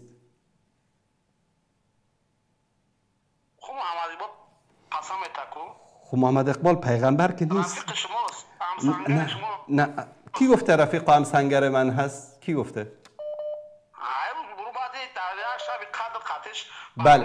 بله امروز اگر من گوش کن، اگر امروز از من دعوت بکنن در صدای امریکا، در رادیو تلویزیون اسرائیل، در رادیو تلویزیون ایران، در هر جایی که من سخن حق رو بگویم، قال الله و قال رسول رو بگویم، میروم. این به معنی نیست که من طرف مقابل رو تایید میکنم. الان شما به برنامه من زنگ زدید، با من صحبت کردید، به معنی این است که محمد انصاری رو تایید میکنید؟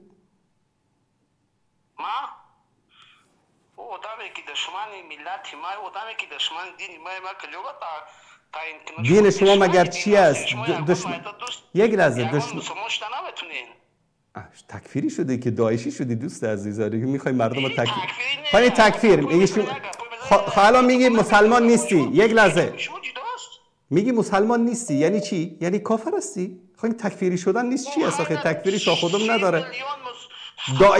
داعشی هم مثل شما هستن.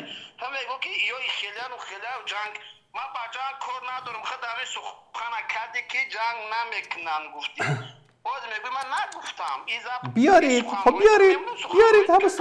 بابا این ببینید در این زمان نمیشه چیزی رو پنهان کرد، همه چیز در اینترنت هست دوست عزیز. وارخطا نشید، برید سرچ بکنید، پیدا کردید اوکی باشه، پیدا کنید، اصلا اینجا کامنت بگذارید در زیر ویدیو. خوب است؟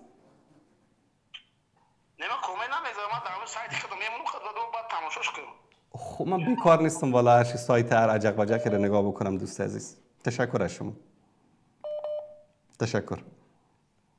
چیزی دیگه داری برای گفتن؟ چیزی بگوی نگوی با همگاه کورت کردن میگه تو شما از خدا اختار راضی نسید، ما راضی نمیشیم. سبحان الله. نه ما ببین فرق بین یک انسانی که رضایت الله سبحانه و تعالی رو طلب میکنه، فرق بین انسانی که در پی رضایت مردم است همین است برادر عزیز. رسول الله صلی الله علیه و آله و سلم در حدیث صحیح برای ما بیان میکنن که عده‌ای از مردم هستن که رضایت مردم رو به خاطر که مردم ازش راضی باشن غضب خدا رو برای خودشان میخرن.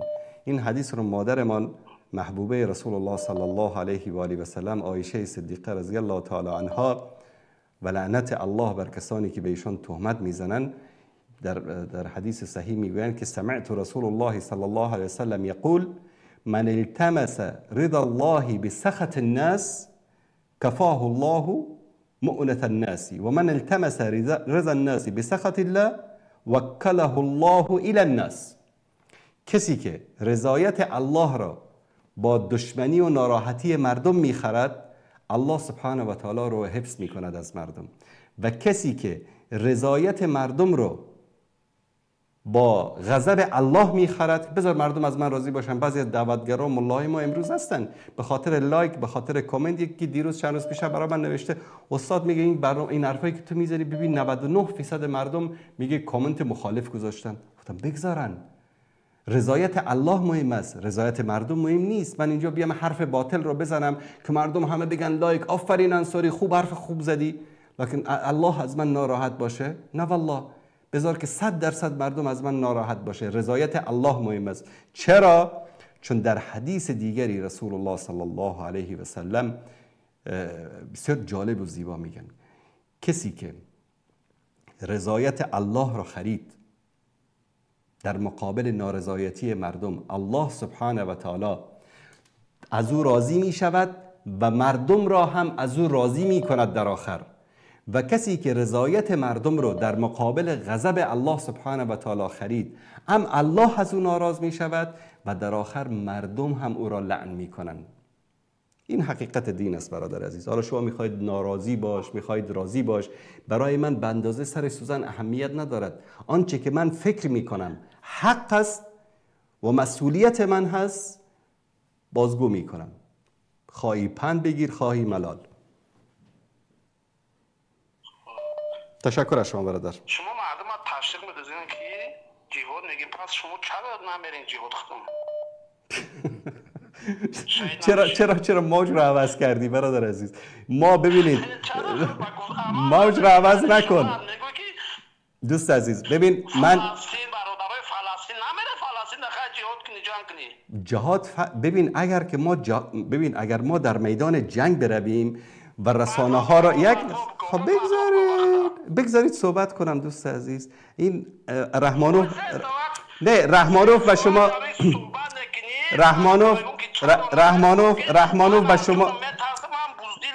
رحمانوف به شما یاد نداده که باید در مقابل یک نفری که صحبت میکنید وسط حرفش نپرید؟ گوش کن برادر عزیز، گوش کن.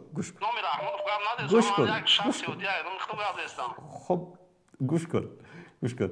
بعضیا میگن که شما میگید که جهاد فرض است، چرا جهاد نمیرید؟ من نمیگم جهاد فرض است. رسول الله صلی الله علیه و سلم میگه جهاد فرض است، الله میگه جهاد فرض است. من دارم عرف الله و رسول رو میگم. مثل این میماند که شما چون حج نرفتید بگید حج فرض نیست. نه، حج فرض است. من اگر نرفتم به معنی نیست که حج فرض نیست. وانگهی اگر ما جهاد بریم، در میدان جنگ بریم که این آرزوی ماست، شهادت در راه الله سبحانه و تعالی از بزرگترین آرزوهای ماست. اگر ما بریم در میدان جنگ، در این رسانه ها سنگر رسانه ها رو خالی بکنیم، میدان برای منافقین باز میشه. جواب منافقین رو کی بدهد؟ تشکر برادر عزیز. من تشکر میکنم از شما. یک چیز به شما بگویم. یک چیز به شما من تشکر میکنم از اخلاق شما. شما مخالف من هستید اما با اخلاق و با ادب هستید، نه مثل اون یکی که تماس گرفته بود لعن و نفرین و به پدر و مادر و به قوم و قبیله فوش میداد. و الله سبحانه و تعالی دعا میکنیم شما همه ما را به راه راست هدایت بکنه. همیشه دعای ما این باشه که اللهم ارنا الحق حقا وارزقنا اتباعه. بارالله حق رو برای ما حق جلوه بده تا ما از او متابعت بکنیم. و ارنا باطل باطلا وارزقنا اجتنابه. و الله سبحانه و تعالی باطل را برای ما باطل جلوه بدهد و تا ما از او دوری بکنیم. تشکر دوست عزیز.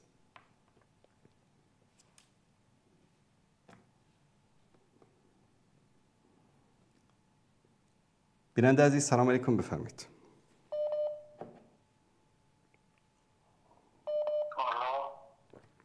بله سلام علیکم، بفرمایید. علیکم السلام و رحمت الله و برکاته.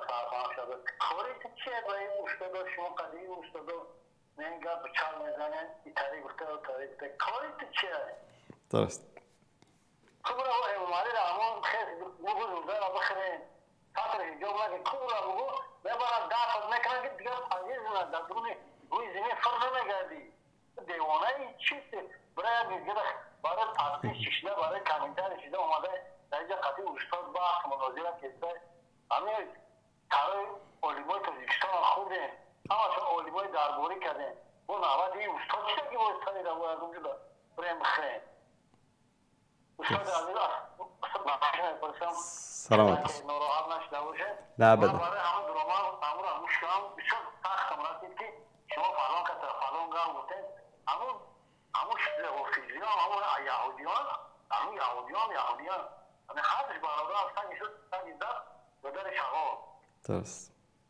درست تشکر از شما الله مطالبستان کند الله مطالبستان کند سلامت باشید سلام و رحمت الله و برکاته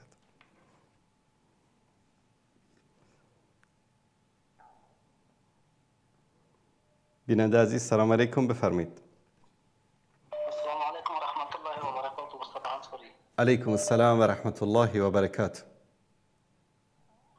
استاد انصاری خدا کنه که مثل ما تنبل نباشیم در این طور مواقع اساس که توجه معطوف می باشه یک مقدار برنامه را زیادتر مثل مردم بعضی اوقات مناسبت های پیش میاره که مردم یک مقدار بیشتر برنامه میذارن بعد از آخرین باری که تماس گرفتم 3 روز پیش بود ولی دوباره شما برنامه گذاشتین یک مقدار زیادتر شده خیلی خوبش به مردم نظرات برن صحبت بکنم درست استاد انصاری چشم حتما انشاءالله سعی میکنیم در مناسبت های ویژه برنامه بیشتر بگذاریم بفرمایید در خدمت شما هستیم استاد انصاری اونایی که مثلا افغانای خود ما که بعضی اوقات میبینیم از نظرات میتن و حافظه تاریخیشان که متاسفانه مشکل داره و تثبت فکری هم که ندارن سلامت فکری ندارن و یک بار نمیسنجم که همین حکومت روافض حاکم بر ایران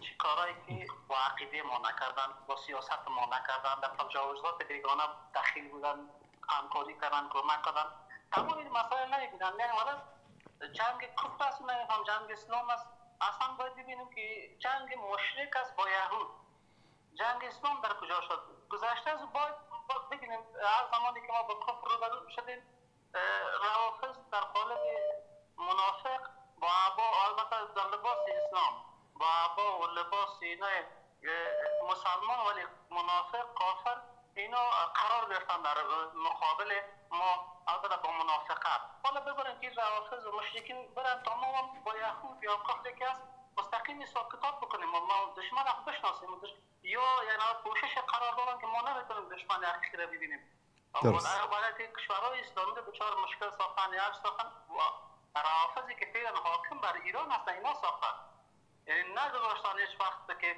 ما هم دشمن واقعی را که یهود و نصارا هستن و کشورهای غربی هستن اینا کوشش کردن یک مقدار غبار را شکل دارن در چشمای مردم که فکر میکنیم اینا مسلمان واقعی ایناست اونایی که در عربستان هستن در کشورهای اسلامی چه خلیج هستن اینا همه منافق کافر هستن و مسلمان حقیقی ما هستیم با جز خودشان هم هیچ کشور دیگر هم جمهوری اسلامی یا کشورهای اسلامی نمیگن جز خودشان هم مسلمان میدارن و خلاص در حالی که نه بر اساس افرادی که شما در این برنامه امروز نقطه به نقطه متوجه بودم تشریح کردیم که اصلا مطابق با مذهب حنفی گفتیم که ما فکر میکنیم متعددترین و آرامترین مذهب است و مثلا حنفی است ما با او افتخار هم میکنم که گفتیم تنها حنفی هستن که دایرکت میگن که برادر اینا کافر هستن اینا مسلمان نیستن بنابراین کسایی که کافر هستن مشرک هستن مسلمان نیستن با مادر مؤمنان توهین میکنن با صحابه کرام توهین میکنن یعنی میتونه یک مسلمان و مسلمان نمیشه گفت تو کافر که از بین بره خیلی خوب است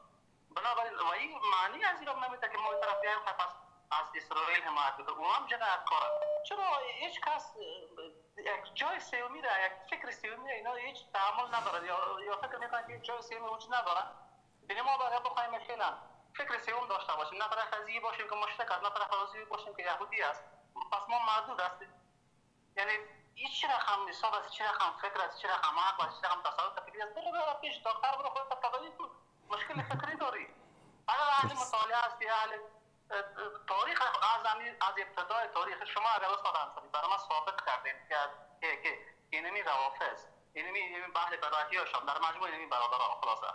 اگر که یک بار کس ثابت کرد که در مقابل کفر اثبات شدن مرد جرم زبان در طول اینمی تاریخ از 1400 سال به یک طرف تو ثابت بسید یک برای یک روز در افغانستان هم که حسابش معلوم است که چه رقم وقایع بود و قدرتگیری بود اینا بود، اشتراک کردن منافقت بود، ولی از امو حکومت فاطمی مصر که همون وقتا با صلیبی همکاری میکردن اینا تا به امروز هیچ کس ثابت کردن نمی‌کنه. یک عقل کجاست این مردمی که مقصد وطنهای خود مالی یک نفر از عقل کار بگید، برو مطالعه بکن، برو تحقیق بکن، از کی حمایت میکنید؟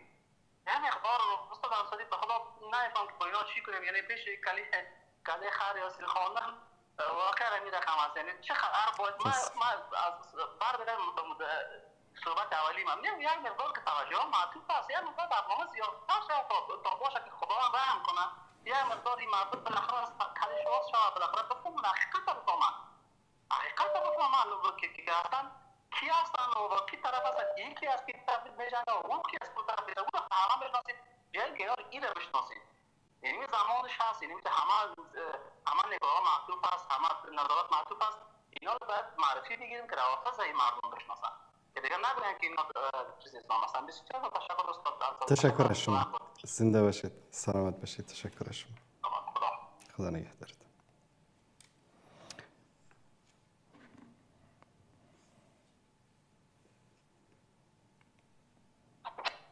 بیننده عزیز سلام علیکم، بفرمایید. سلامت باشید. خواهش میکنم. فکر میکنم اگه اشتباه نکنم آخر برنامه باشه آقای انصاری، درست میگم؟ متاسفانه.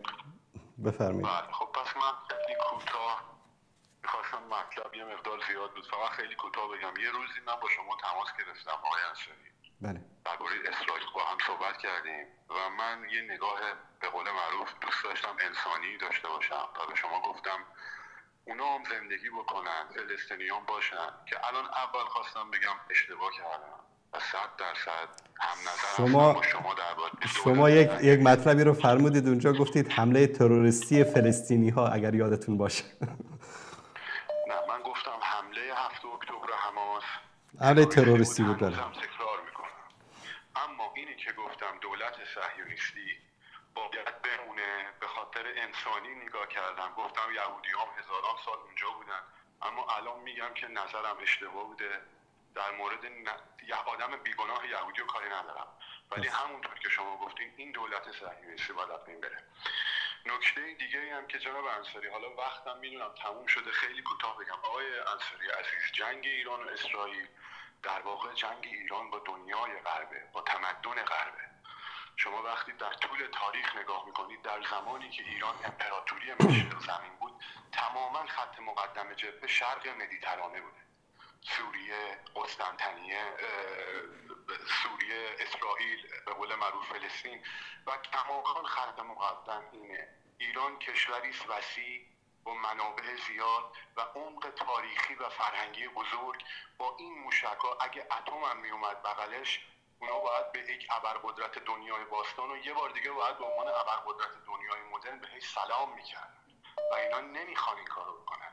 البته به ضرس قاطع اعتقاد دارم جنایات خامنه‌ای باعث شکاف بین دولت و مردم شد، این الان پاشنه آشیله، ولی به امید خداوند ایران خاک ایران گورستان مهاجم میشه. ایران یه بار دیگه سرفراز از این جنگ بلند میاد و نتانیاهو جای سفت عذر میخوام ادرار نکرده بود تا حالا، فقط مردم بیگناهو میزد. به امید خدا پاسخهایی که میگیره پاسخهایی هست که خداوند خودش اینا رو چه سر جای خودشون میشونه و ایران یه بار دیگه سرفراز با حفظ تمامیت ارضی بلند میشه. مخلص شما هستیم. تشکر. ممنونم. تشکر. شب شما بخیر. شب شما بخیر. ببینید دوستان عزیز، از صحبت‌های برادرمون، گرچه من یعنی با خیلی از مطالبی که میگن موافق نیستم، اما هر کس حق داره آزادانه بیاد با ادب، با اخلاق. من نمیدونم این آخوند جماعت تاجیک‌ها رو میبرن، افغان‌ها رو میبرن، غیر از بی‌تربیگی بهشون یاد میدن. خب مردم ایران یک مردم شریف، یک مردم با اخلاق، یک مردم متمدنن، حداقل برید از خوبیای مردم ایران یاد بگیرید. میرن در ترین زاویه 4 تا آخوند بشکه‌ای رو پیدا میکنن، از اونها یاد میگیرن ادب و اخلاق. ایشون در یکی از برنامه‌ها تقریبا ما در مورد اسرائیل داشتیم، گفتم یعنی این یه غده سرطانی است، اسرائیل یه غده سرطانی است در اینجا و این سبب بدبختی امت اسلامی است، سبب بدبختی انسانیت است. چون میدونید که از طوائفی که با بشریت مشکل دارن روافض هستن و یهود هستن. یهود میگن نحن شعب الله المختار، ما بنده های ویژه الله هستیم. بقیه بشر همه کسانی هستن که برای خدمت به ما آفریده شدن. به خاطر همین ببینید در هر جایی که میرن اقتصاد رو به دست میگیرن و بقیه مردم همیشه به اصطلاح نوکر و خدمتگزار اینا باید باشن. مؤسسات بزرگی که امروز به شکلی ما رو برده خودشون قرار دادن و خیلی از سیستم هایی رو که اینا ایجاد کردن، این سیستم های بردگی است به شکل مدرن. مثلا پول، ویزا کارت، کردیت کارت، ماستر کارت، اینا همه شیوه های بردهداری مدرن است که اینا ایجاد کردن و در پشت همه این مؤسسات شما برید ببینید یک خانواده یهودی است پشت همه اینها. بعد ایشون اعتراض کردن، همینطوری که چیز کردن، گفتن نه باید اینا انسانن و باید این سرزمینشون است و اینجا باشن و فلان اینا. بعد امروز که احساس کردن با تمام وجود بربریت این نظام رو، وحشیگری نظام صهیونیستی رو، جنایات اینها رو احساس کردن، الان اومدن میگن که نه من اونجا اشتباه کرده بودم و حرفمو پس میگیرم. چرا؟ من اینو میخوام بگم چرا ما تا وقتی که بلا سر خودمون نیاد واقعیت ها رو درک نکنیم. وقتی که ما میگیم جنایتکاران سپاه و ولایت فقیه به خواهران ما، به مادران ما، به عزیزان ما در عراق و سوریه پاره تن ما هستن، اونا همونطوری که ملت ایران، موحدین ایران، مردم شریف ایران پاره تن امت اسلامی هستن، حسابشون از حساب این حکومت جداست. اون بلایی که سر اونها اومد و ما امروز کلیپشو داریم میبینی، اخبارشو داریم میشنوی، در آرشیو هست، در تاریخ هست که اینها این همه جنایت کردن. شما تصور کنید خواهری در زندان به اسم ابو غریب در عراق در یک شب بیش از 20-25 نفر از این کثافت‌های سپاه پاسداران و از اینا جیش مهدی و اینا بهشون تجاوز کرده بود در یک شب. و این اومد در تلویزیون بعد از اینکه حالا به یک شکلی تبادله شده بود با اسرای اینها با یکی از این سازمان‌های نظامی در اونجا، در تلویزیون اومد گفت این برای یک زن عفیفه و پاکدامن سخت است که این رو بیاد در تلویزیون بگه. متاسفانه بعضی از این سنی های ما، بعضی از این مسلمان نماهای ما، بعضی از این عالم نماهای ما، بعضی از این دعوتگر نماهای ما تا این بلا سر نوامیسشون نیاد فکر کنم باورشون نمیشه. و اونا همین ببینین لتجدن، ببین یک اصل قرآنی است. من این رو از مصحف خدمت شما عزیزان نشون بدم. کسی که میاد میگه که اینا اینن و فلانن،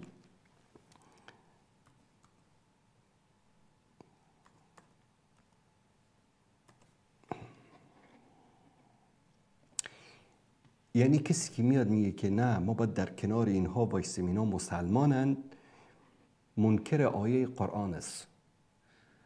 الله متعال چی میگه؟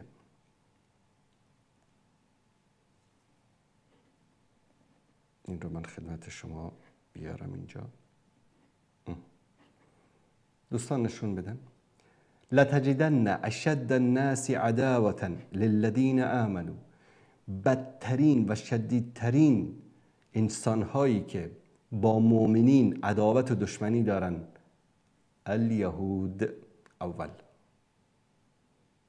والذین اشرکوا و مشرکین. اینجا نگفته شیعه، نگفته سنی، نگفته فلان، مشرک، انسان مشرک و انسان یهودی اینها دشمنی شدیدی با مؤمنین دارن. ولتجدن اقربهم مودة للذین آمنوا الذین قالوا انا نصارى. و کسی که نسبتاً مودت داره به مسلمان ها، به مؤمنین، کیا هستن؟ کسانی هستن که میگن ما مسیحی هستیم. و این یک واقعیت است. شما مثلا در مصیبت های عراق، سوریه، افغانستان، بنگلادش، در پاکستان، در سیلاب ها، در آراکان مثلا، در ترکستان شرقی، در کشورهای اسلامی، شما یک امدادگر یهودی رو دیدید در اونجا، اما صدها امدادگر مسیحی رو دیدید که در اونجا رفتن خدمت کردن، به چیز کردن. بعضیشون طبیعتاً به خاطر تبشیر و به خاطر نشر مسیحیت بوده. چرا؟ این الله متعال که دروغ نمیگه.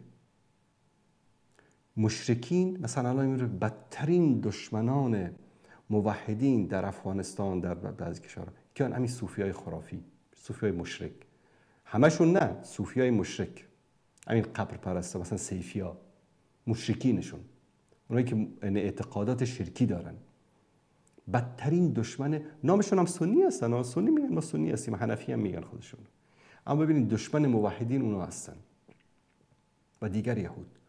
و این حرف قرآن است، یعنی حرف من نیست.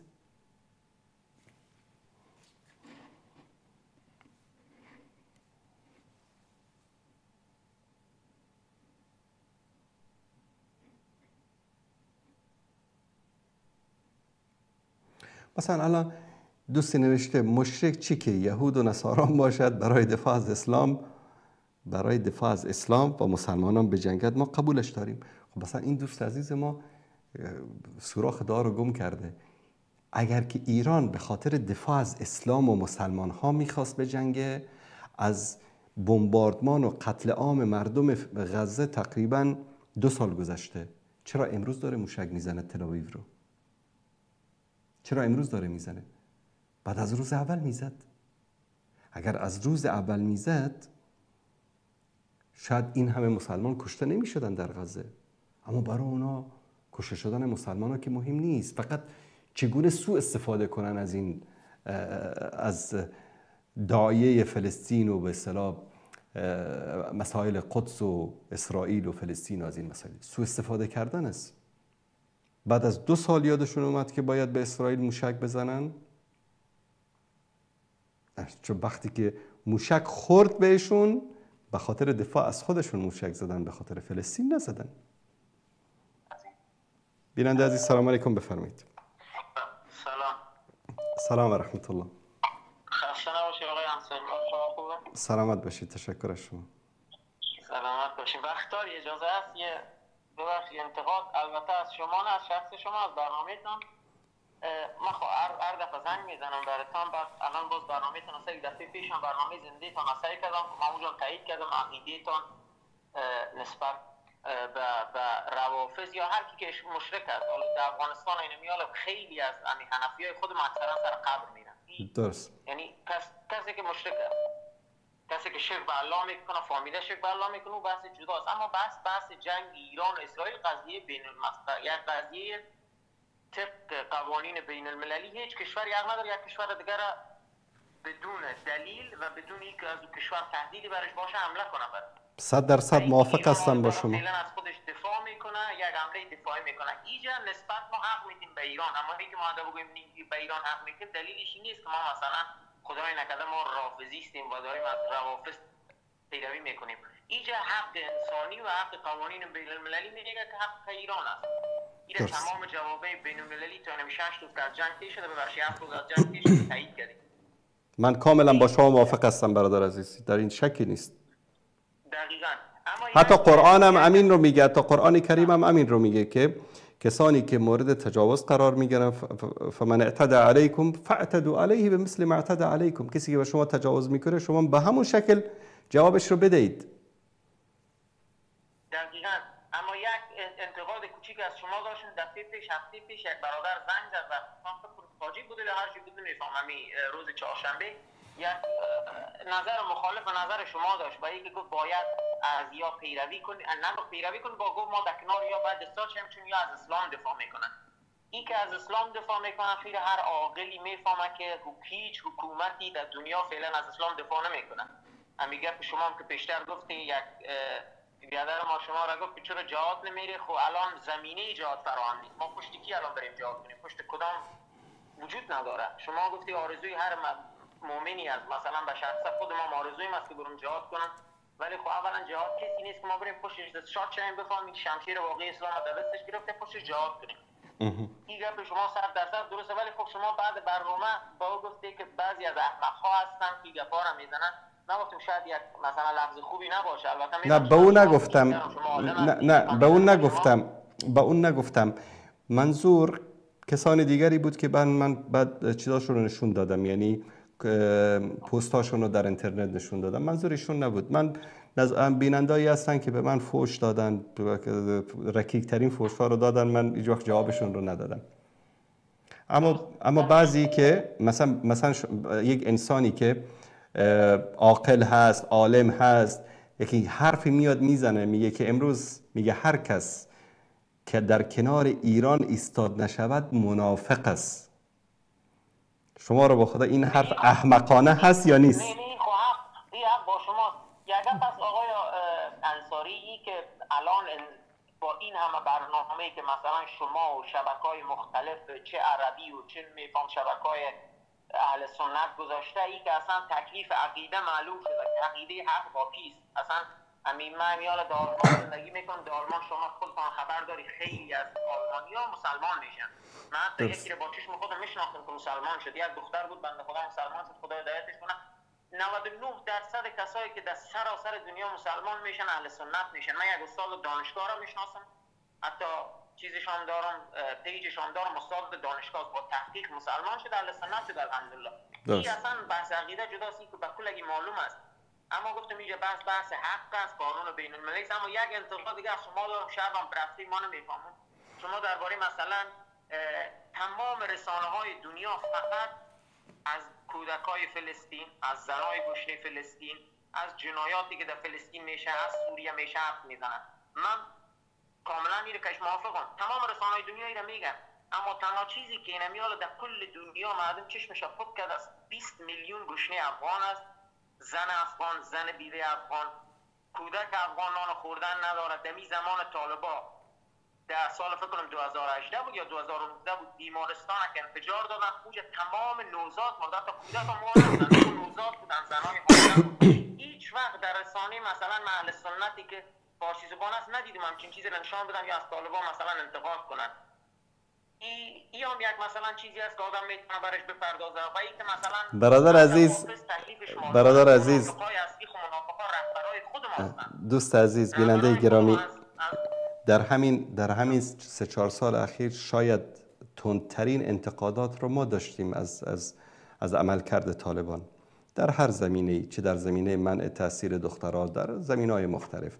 و این به این معنی نیست که ما دشمن و مخالفشان هستیم. انتقاد حق ماست. جایی رو که می‌بینیم مخالفت است، با یکی از دوستان تماس گرفته بود چند روز پیش، میگفت شما اصلا با هیچ کس خوب نیستی، از همه انتقاد میکنی. ببینید این به این معنی نیست که ما اگر از کسی انتقاد کردیم با او بد هستیم. یک موضوع دیگر هم من خدمت شما بگم. شما الان در غرب زندگی میکنید، از نگاه قوانین بین المللی، از نگاه روابط بین المللی، روابط دیپلماتیک، حقوق بشر، سازمان ملل، کشورها، خلاصه شما شاید بهتر بدانید چون در اونجا زندگی میکنید. یک مسئله وجود داره. امروز در بین کشورهای جهان کدام کشوری است که شعار میدهد، شعار نه، که اسرائیل باید از صحنه گیتی نابود شود؟ انتقاد این من در صفحه فیسبوک و چی میگن اینستاگرام و خیلی از چی میگن جامعه شناسای ایرانی خودشان هم میگن اصلا همچین حرف اصلا تو اصلا دشمن اسرائیل، تو نباید علنی اعلام کنی. وقتی که تو علنی اعلام میکنی، اولا که تمام جامعه غربی رو جلوی خودت قرار میدی، حتی کسایی که دنبال مثلا آزادی و دموکراسی هستن اصلا دنبال اسرائیل نیستن، بازم حرف تو رو میبینن، میگن آره خودی یک کشوری است که 43 سال 47 سال است داره یک کشور دیگر تهدید میکنه، او هم تهدید چی؟ تهدید نابودی میکنه. خو حقیقتا یعنی هر کشور دیگه هم باشن الان به خاطر همیش خیلی مثلا در آلمان به سر کار که میرم که همکارای خودم رو گپ میزنم میگن درست از امری اسرائیل اشتباه است، ولی خب اسرائیل داره از خودش دفاع میکنه، چون رژیم ایران 47 سال داره ایران رو تهدید میکنه. یک با شما اصلا کلا خیلی از انتقادام که از به ایران بینمیست، اما گفتم بحث ایران نیست، بحث ایجاد بحث فعلا بحث حق است که بناحق حال رژیم ایران خود رژیم ظالم است، کلگی میفهمن. امی یا من خانواده‌ام خودش در ایران است، خواهرم در ایران است، مامزادم در ایران است، کل گپا رو میفهم چی به چی است. منتها ما فقط به خاطر از واد دلم میسوزه، ولی اصلش است که ما مثلا 8-9 سال از آلمان هستم، تمام امکانات آلمان در اختیار ما مانده، درس مفت میخوانم، دانشگاه مجانی میرم، کار دولتی دارم، ولی خب من تقریبا فکر کنم خانواده ما 30 سال از در ایران، از 30 سال هیچ وقت هویت یک انسان رو برش ندادن. حالا بعضی افغانی‌ها اگه بیان از دولتش طرفداری بکنن، او هم به خاطر خانواده‌شان اونجاست، آدم میتونه درک کنه، ولی اگه بعضی افغانی‌ها بیان بگوین تو نرفت، تو از ایران داری چیز میکنی، تو منافق هستی، خب واقعا عقل نداره، او اصلا شعور نداره، اون نمیفهمه چی میگه.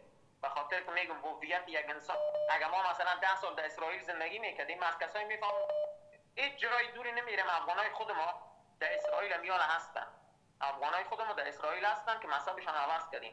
10 سال بعد 10 سال 8 سال 9 سال 10 سال اقامت میده یک کشوری که مخالف تمام مسلمان‌های روی زمینه، اما یک کشوری که خودش مدافع تمام مسلمان‌های روی زمین میگیره و یک کشوری که خودش مدافع تمام مظلومای روی زمین میگیره، مظلومتر از افغانی به خدا کسی نیست. من بعضی وقتا میگم همین ظلمی که فعلا دینمی چند ماه سر از آمده به خاطر ظلمی است یا دینمی تقریبا اینم 8 ماه اخر اینقدر سر افغانی‌ها ظلم کردن. من رفتم 5 ماه 4 ماه پیش رفتم جمعیت ماشین که سوار میشدم، افغانی‌ها اینطوری کردن، افغانی‌ها اونطوری کردن، تمام رسانه افغانی داده میده، افغانی‌ها باید برن، افغانی‌ها باید برن. برادر عزیز، تنها در این مسائل خلاصه نمیشد. روزانه مگر عزیزان ما در سر مرزها به دست سربازان اینها کشته نمیشدن؟ بعد وقتی که خبرهایی رو ما نشر میکردیم، همین عزیزان ایرانی می آمدن در زیرش کامنت میگذاشتن خوب کرده کشته، غلط کردن که وارد کشور ما شدن.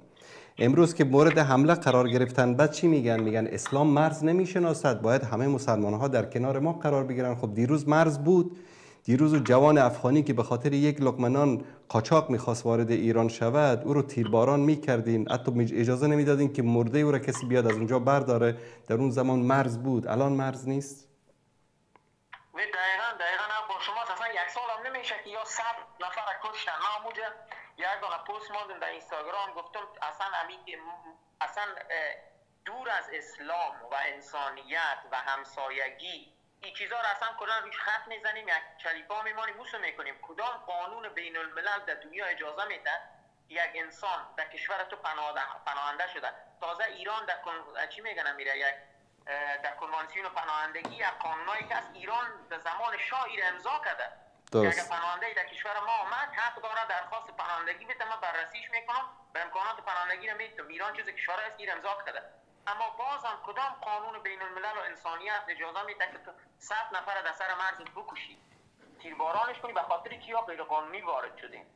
خب این چیزا را که انسان میبینه. گفتم بحثی است که خیلی افغانا خانوادهشان اونجاست و بحث دومی است که مثلا زیاد از اسرائیل ناراحت هستن، خیلی جنایت کرده، ولی خویی که ظالم اردوی از یا بودیم و اصلا بحث جداست، همه میفهمن ظالم کی است و مظلوم کی است، او را کلگی میفهمن و آرزوی ما دقیقاً هم نظر شماستیم که اسلام واقعی در دنیا بیاید. ولی خب یک گپ هست آقای انصاری، من امروز دیدم در ذهنم رسید، خود چون زیاد سیاست دنبال میکنم، اگر شما دقت کرده باشی ایران در 2 هفته اخیر که آمریکا مذاکره میکرد، بعد یک دفعه 1 روز مانده به امضای قراردادشان اسرائیل حمله کرد، بعد از 7 روز امروز یا در ژنو که 3 کشور اروپایی نشستن مناظره کردن، از وزیر خارجهش پرسان کرد، آقای عراقچی پرسان کرد چرا؟ گفت ما دیگه که آمریکا هیچ مذاکره هسته‌ای نداریم، تمام مذاکرات کشاندن در اروپا. اصلا این کلا بازی است، یا هیچ اصلا نه انسان به یا مهم است نه شهروند خودشان مهم است.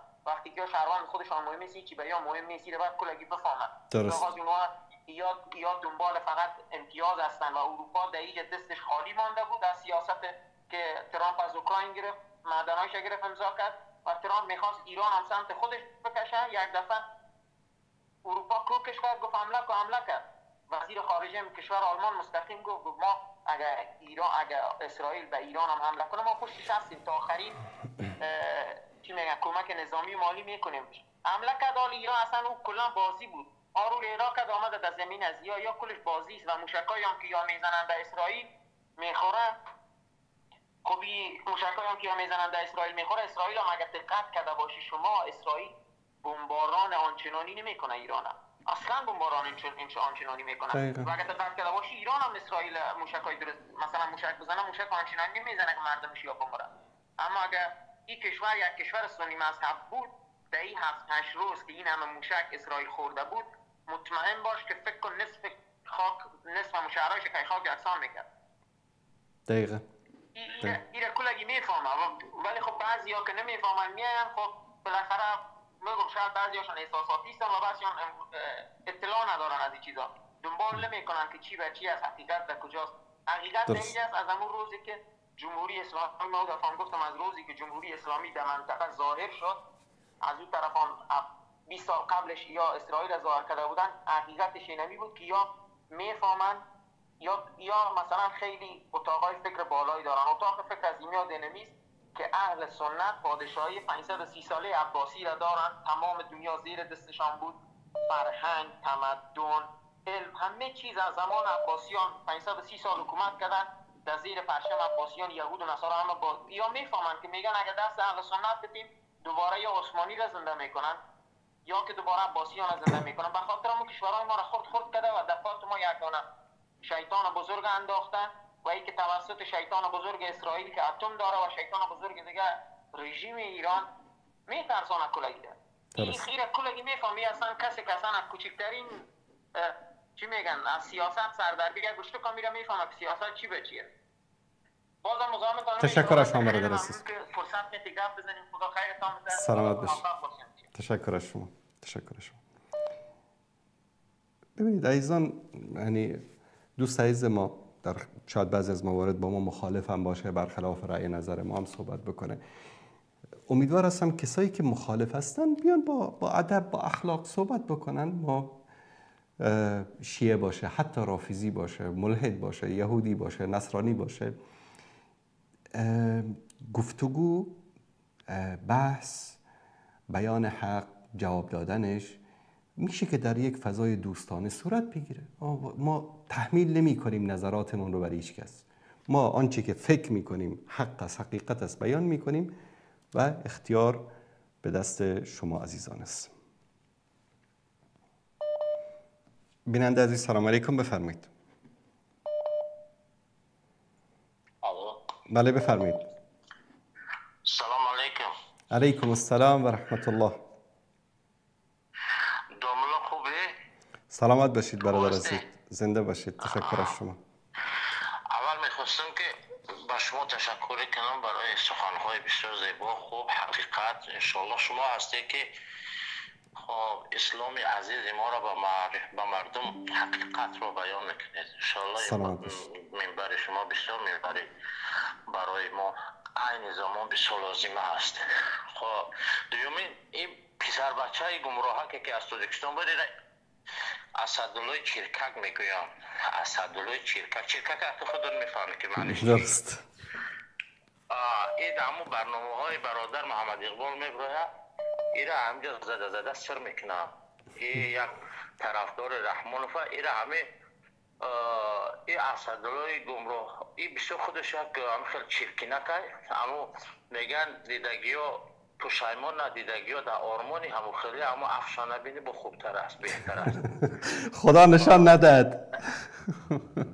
بله برای همجا میبرویه. این همین سرش یه هفته یا ماه نوششته همین موی سر جنگره با ما میگه در سرت مزور شکیده یا که سلیدار شکیده، خیلی با مزورشان میکنن بچه ها. بس سرش میکنن این برنامه. سرش میکنن در زبان تاجیکی، یعنی بیرونش میکنن، فراری میدن. بله بفرمایید. بیرونش میکنن، میرونن چه این بنده خدا یک بار همه در وقتی که حجاب وای کرد، قانون من حجاب اومد، خیس برآمد کرد به مقابل رحمان مقامات رحمان که هیچ کس حق نداره که کار کنه. خیلی گرفتن بیچاره را بردن، نمیدونم چی نصیحتش کردن مقامات که اوست خیس اومد بسیار خیلی یه باره توقیت پرست شد رفت. کدام نقطه ضعف داده حتما در اونجا؟ بله خداوند که هدایتش کنه. اینا بیچاره خودش در زیر ظلم اموکی هستن، توقیت هستن. درست. خب دویومین سوال ما همه بود که همه بچه ها قطعی مثال، همه رفیقا قطعی مثال گپ میزنیم، میگن که همه داعشی ها به عقیده شیخ عبدالوهاب شیخ عبدالوهاب قطعی بسیار همون چیوشون ایبالای اعتقاد ایمو فتواهای عبدالوهاب میگیرن شیخ عبدالوهاب.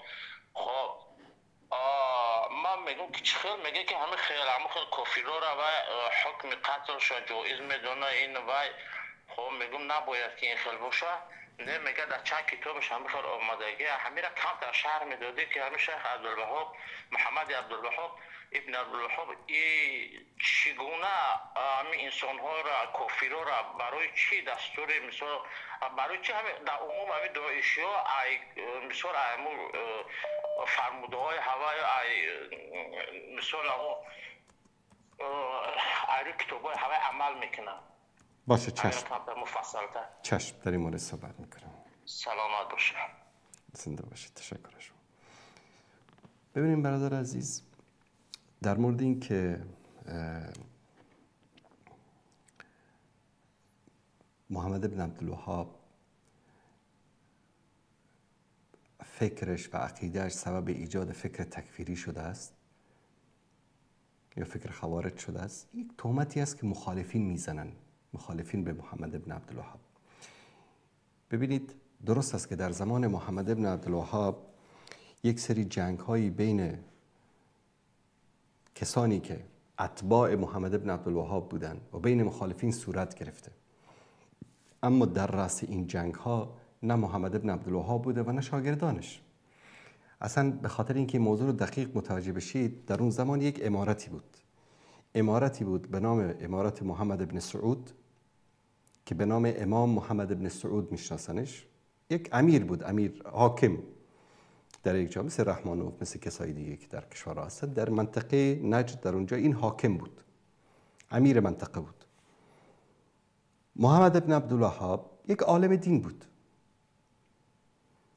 اینها قبل از اینکه محمد ابن عبدالوهاب با محمد ابن سعود آشنا بشه که خانواده آل سعود به او منسوب هستند، او امارت خودشو داشت، حکومت خودشو داشت. بعد امام محمد ابن عبدالوهاب که دعوتش رو شروع کرد، رفت اونو دعوت کرد، امیر منطقه رو دعوت کرد. چرا؟ منم میگم یعنی که امروز مثلا شما تصور بکنید رحمانوف اصلاح شود، هدایت شود، کل فسق و فجوری که در تاجیکستان است در ظرف 24 ساعت از بین میرود. حاکم اگر آدم شود، هدایت شود، چون قدرت دارد، همه چیزا میبندد، فسق و فجور از بین میرود. مثلا در افغانستان در 20 سال چه فسق و فجوری که کردن، طالبا آمدن در یک شب همش گم شد. ایشون رفت او رو دعوت کرد، او دعوت محمد بن عبدالوهاب رو پذیرفت. گفت لکن به یک شرط که در مسائل حکومت و سیاست من مداخله نمی کنی و من در امور دینی مداخله نمی کنم. قبول کردن. حالا تفاصیل این زیاد است. شاید یک سری جنگ هایی بین محمد بن سعود و بین بعضی از مخالفینش صورت گرفته باشه که بعضیا میان این جنگ ها رو به حساب عقیده و دعوت محمد بن عبدالوهاب می نویسن که اینطوری نیست.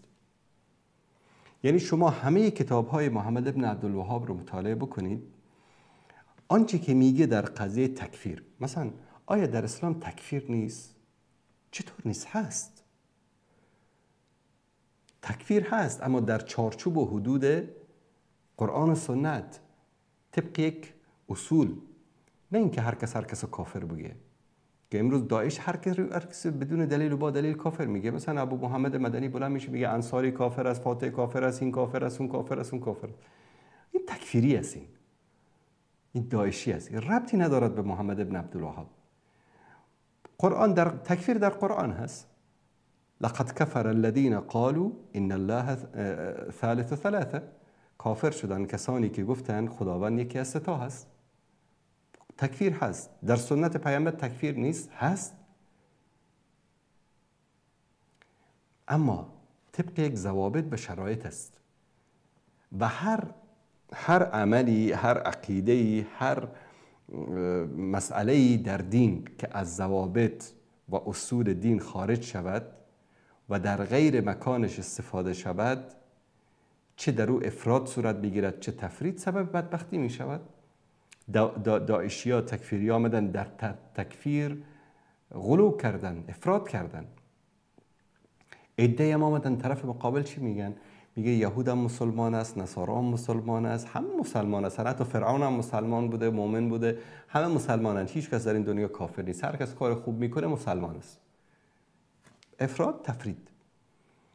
اما در هیچ جایی از کتاب‌های محمد ابن عبدالوهاب تکفیر مسلمان‌ها به شکل عموم و با این برداشتی که تکفیری‌ها و داعشی‌ها می‌کنن وجود ندارد.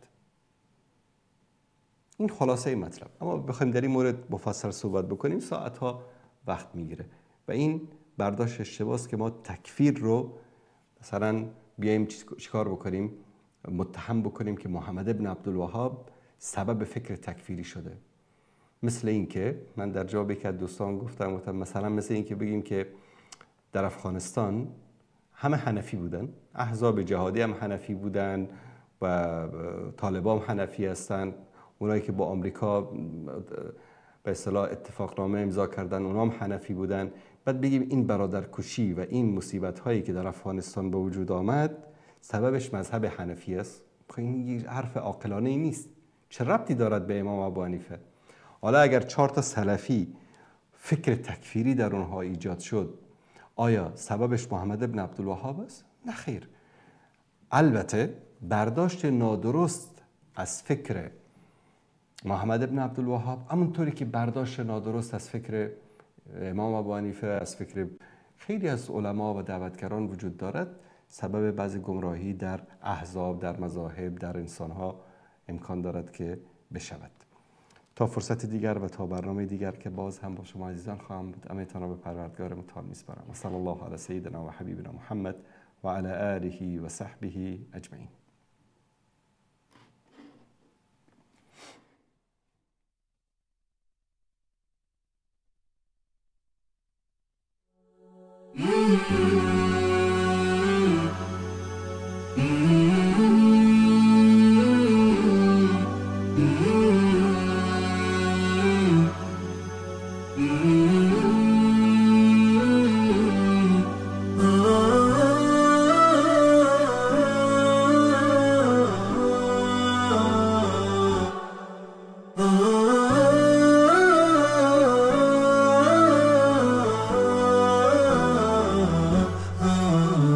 نداء الحق صوت قد شجاني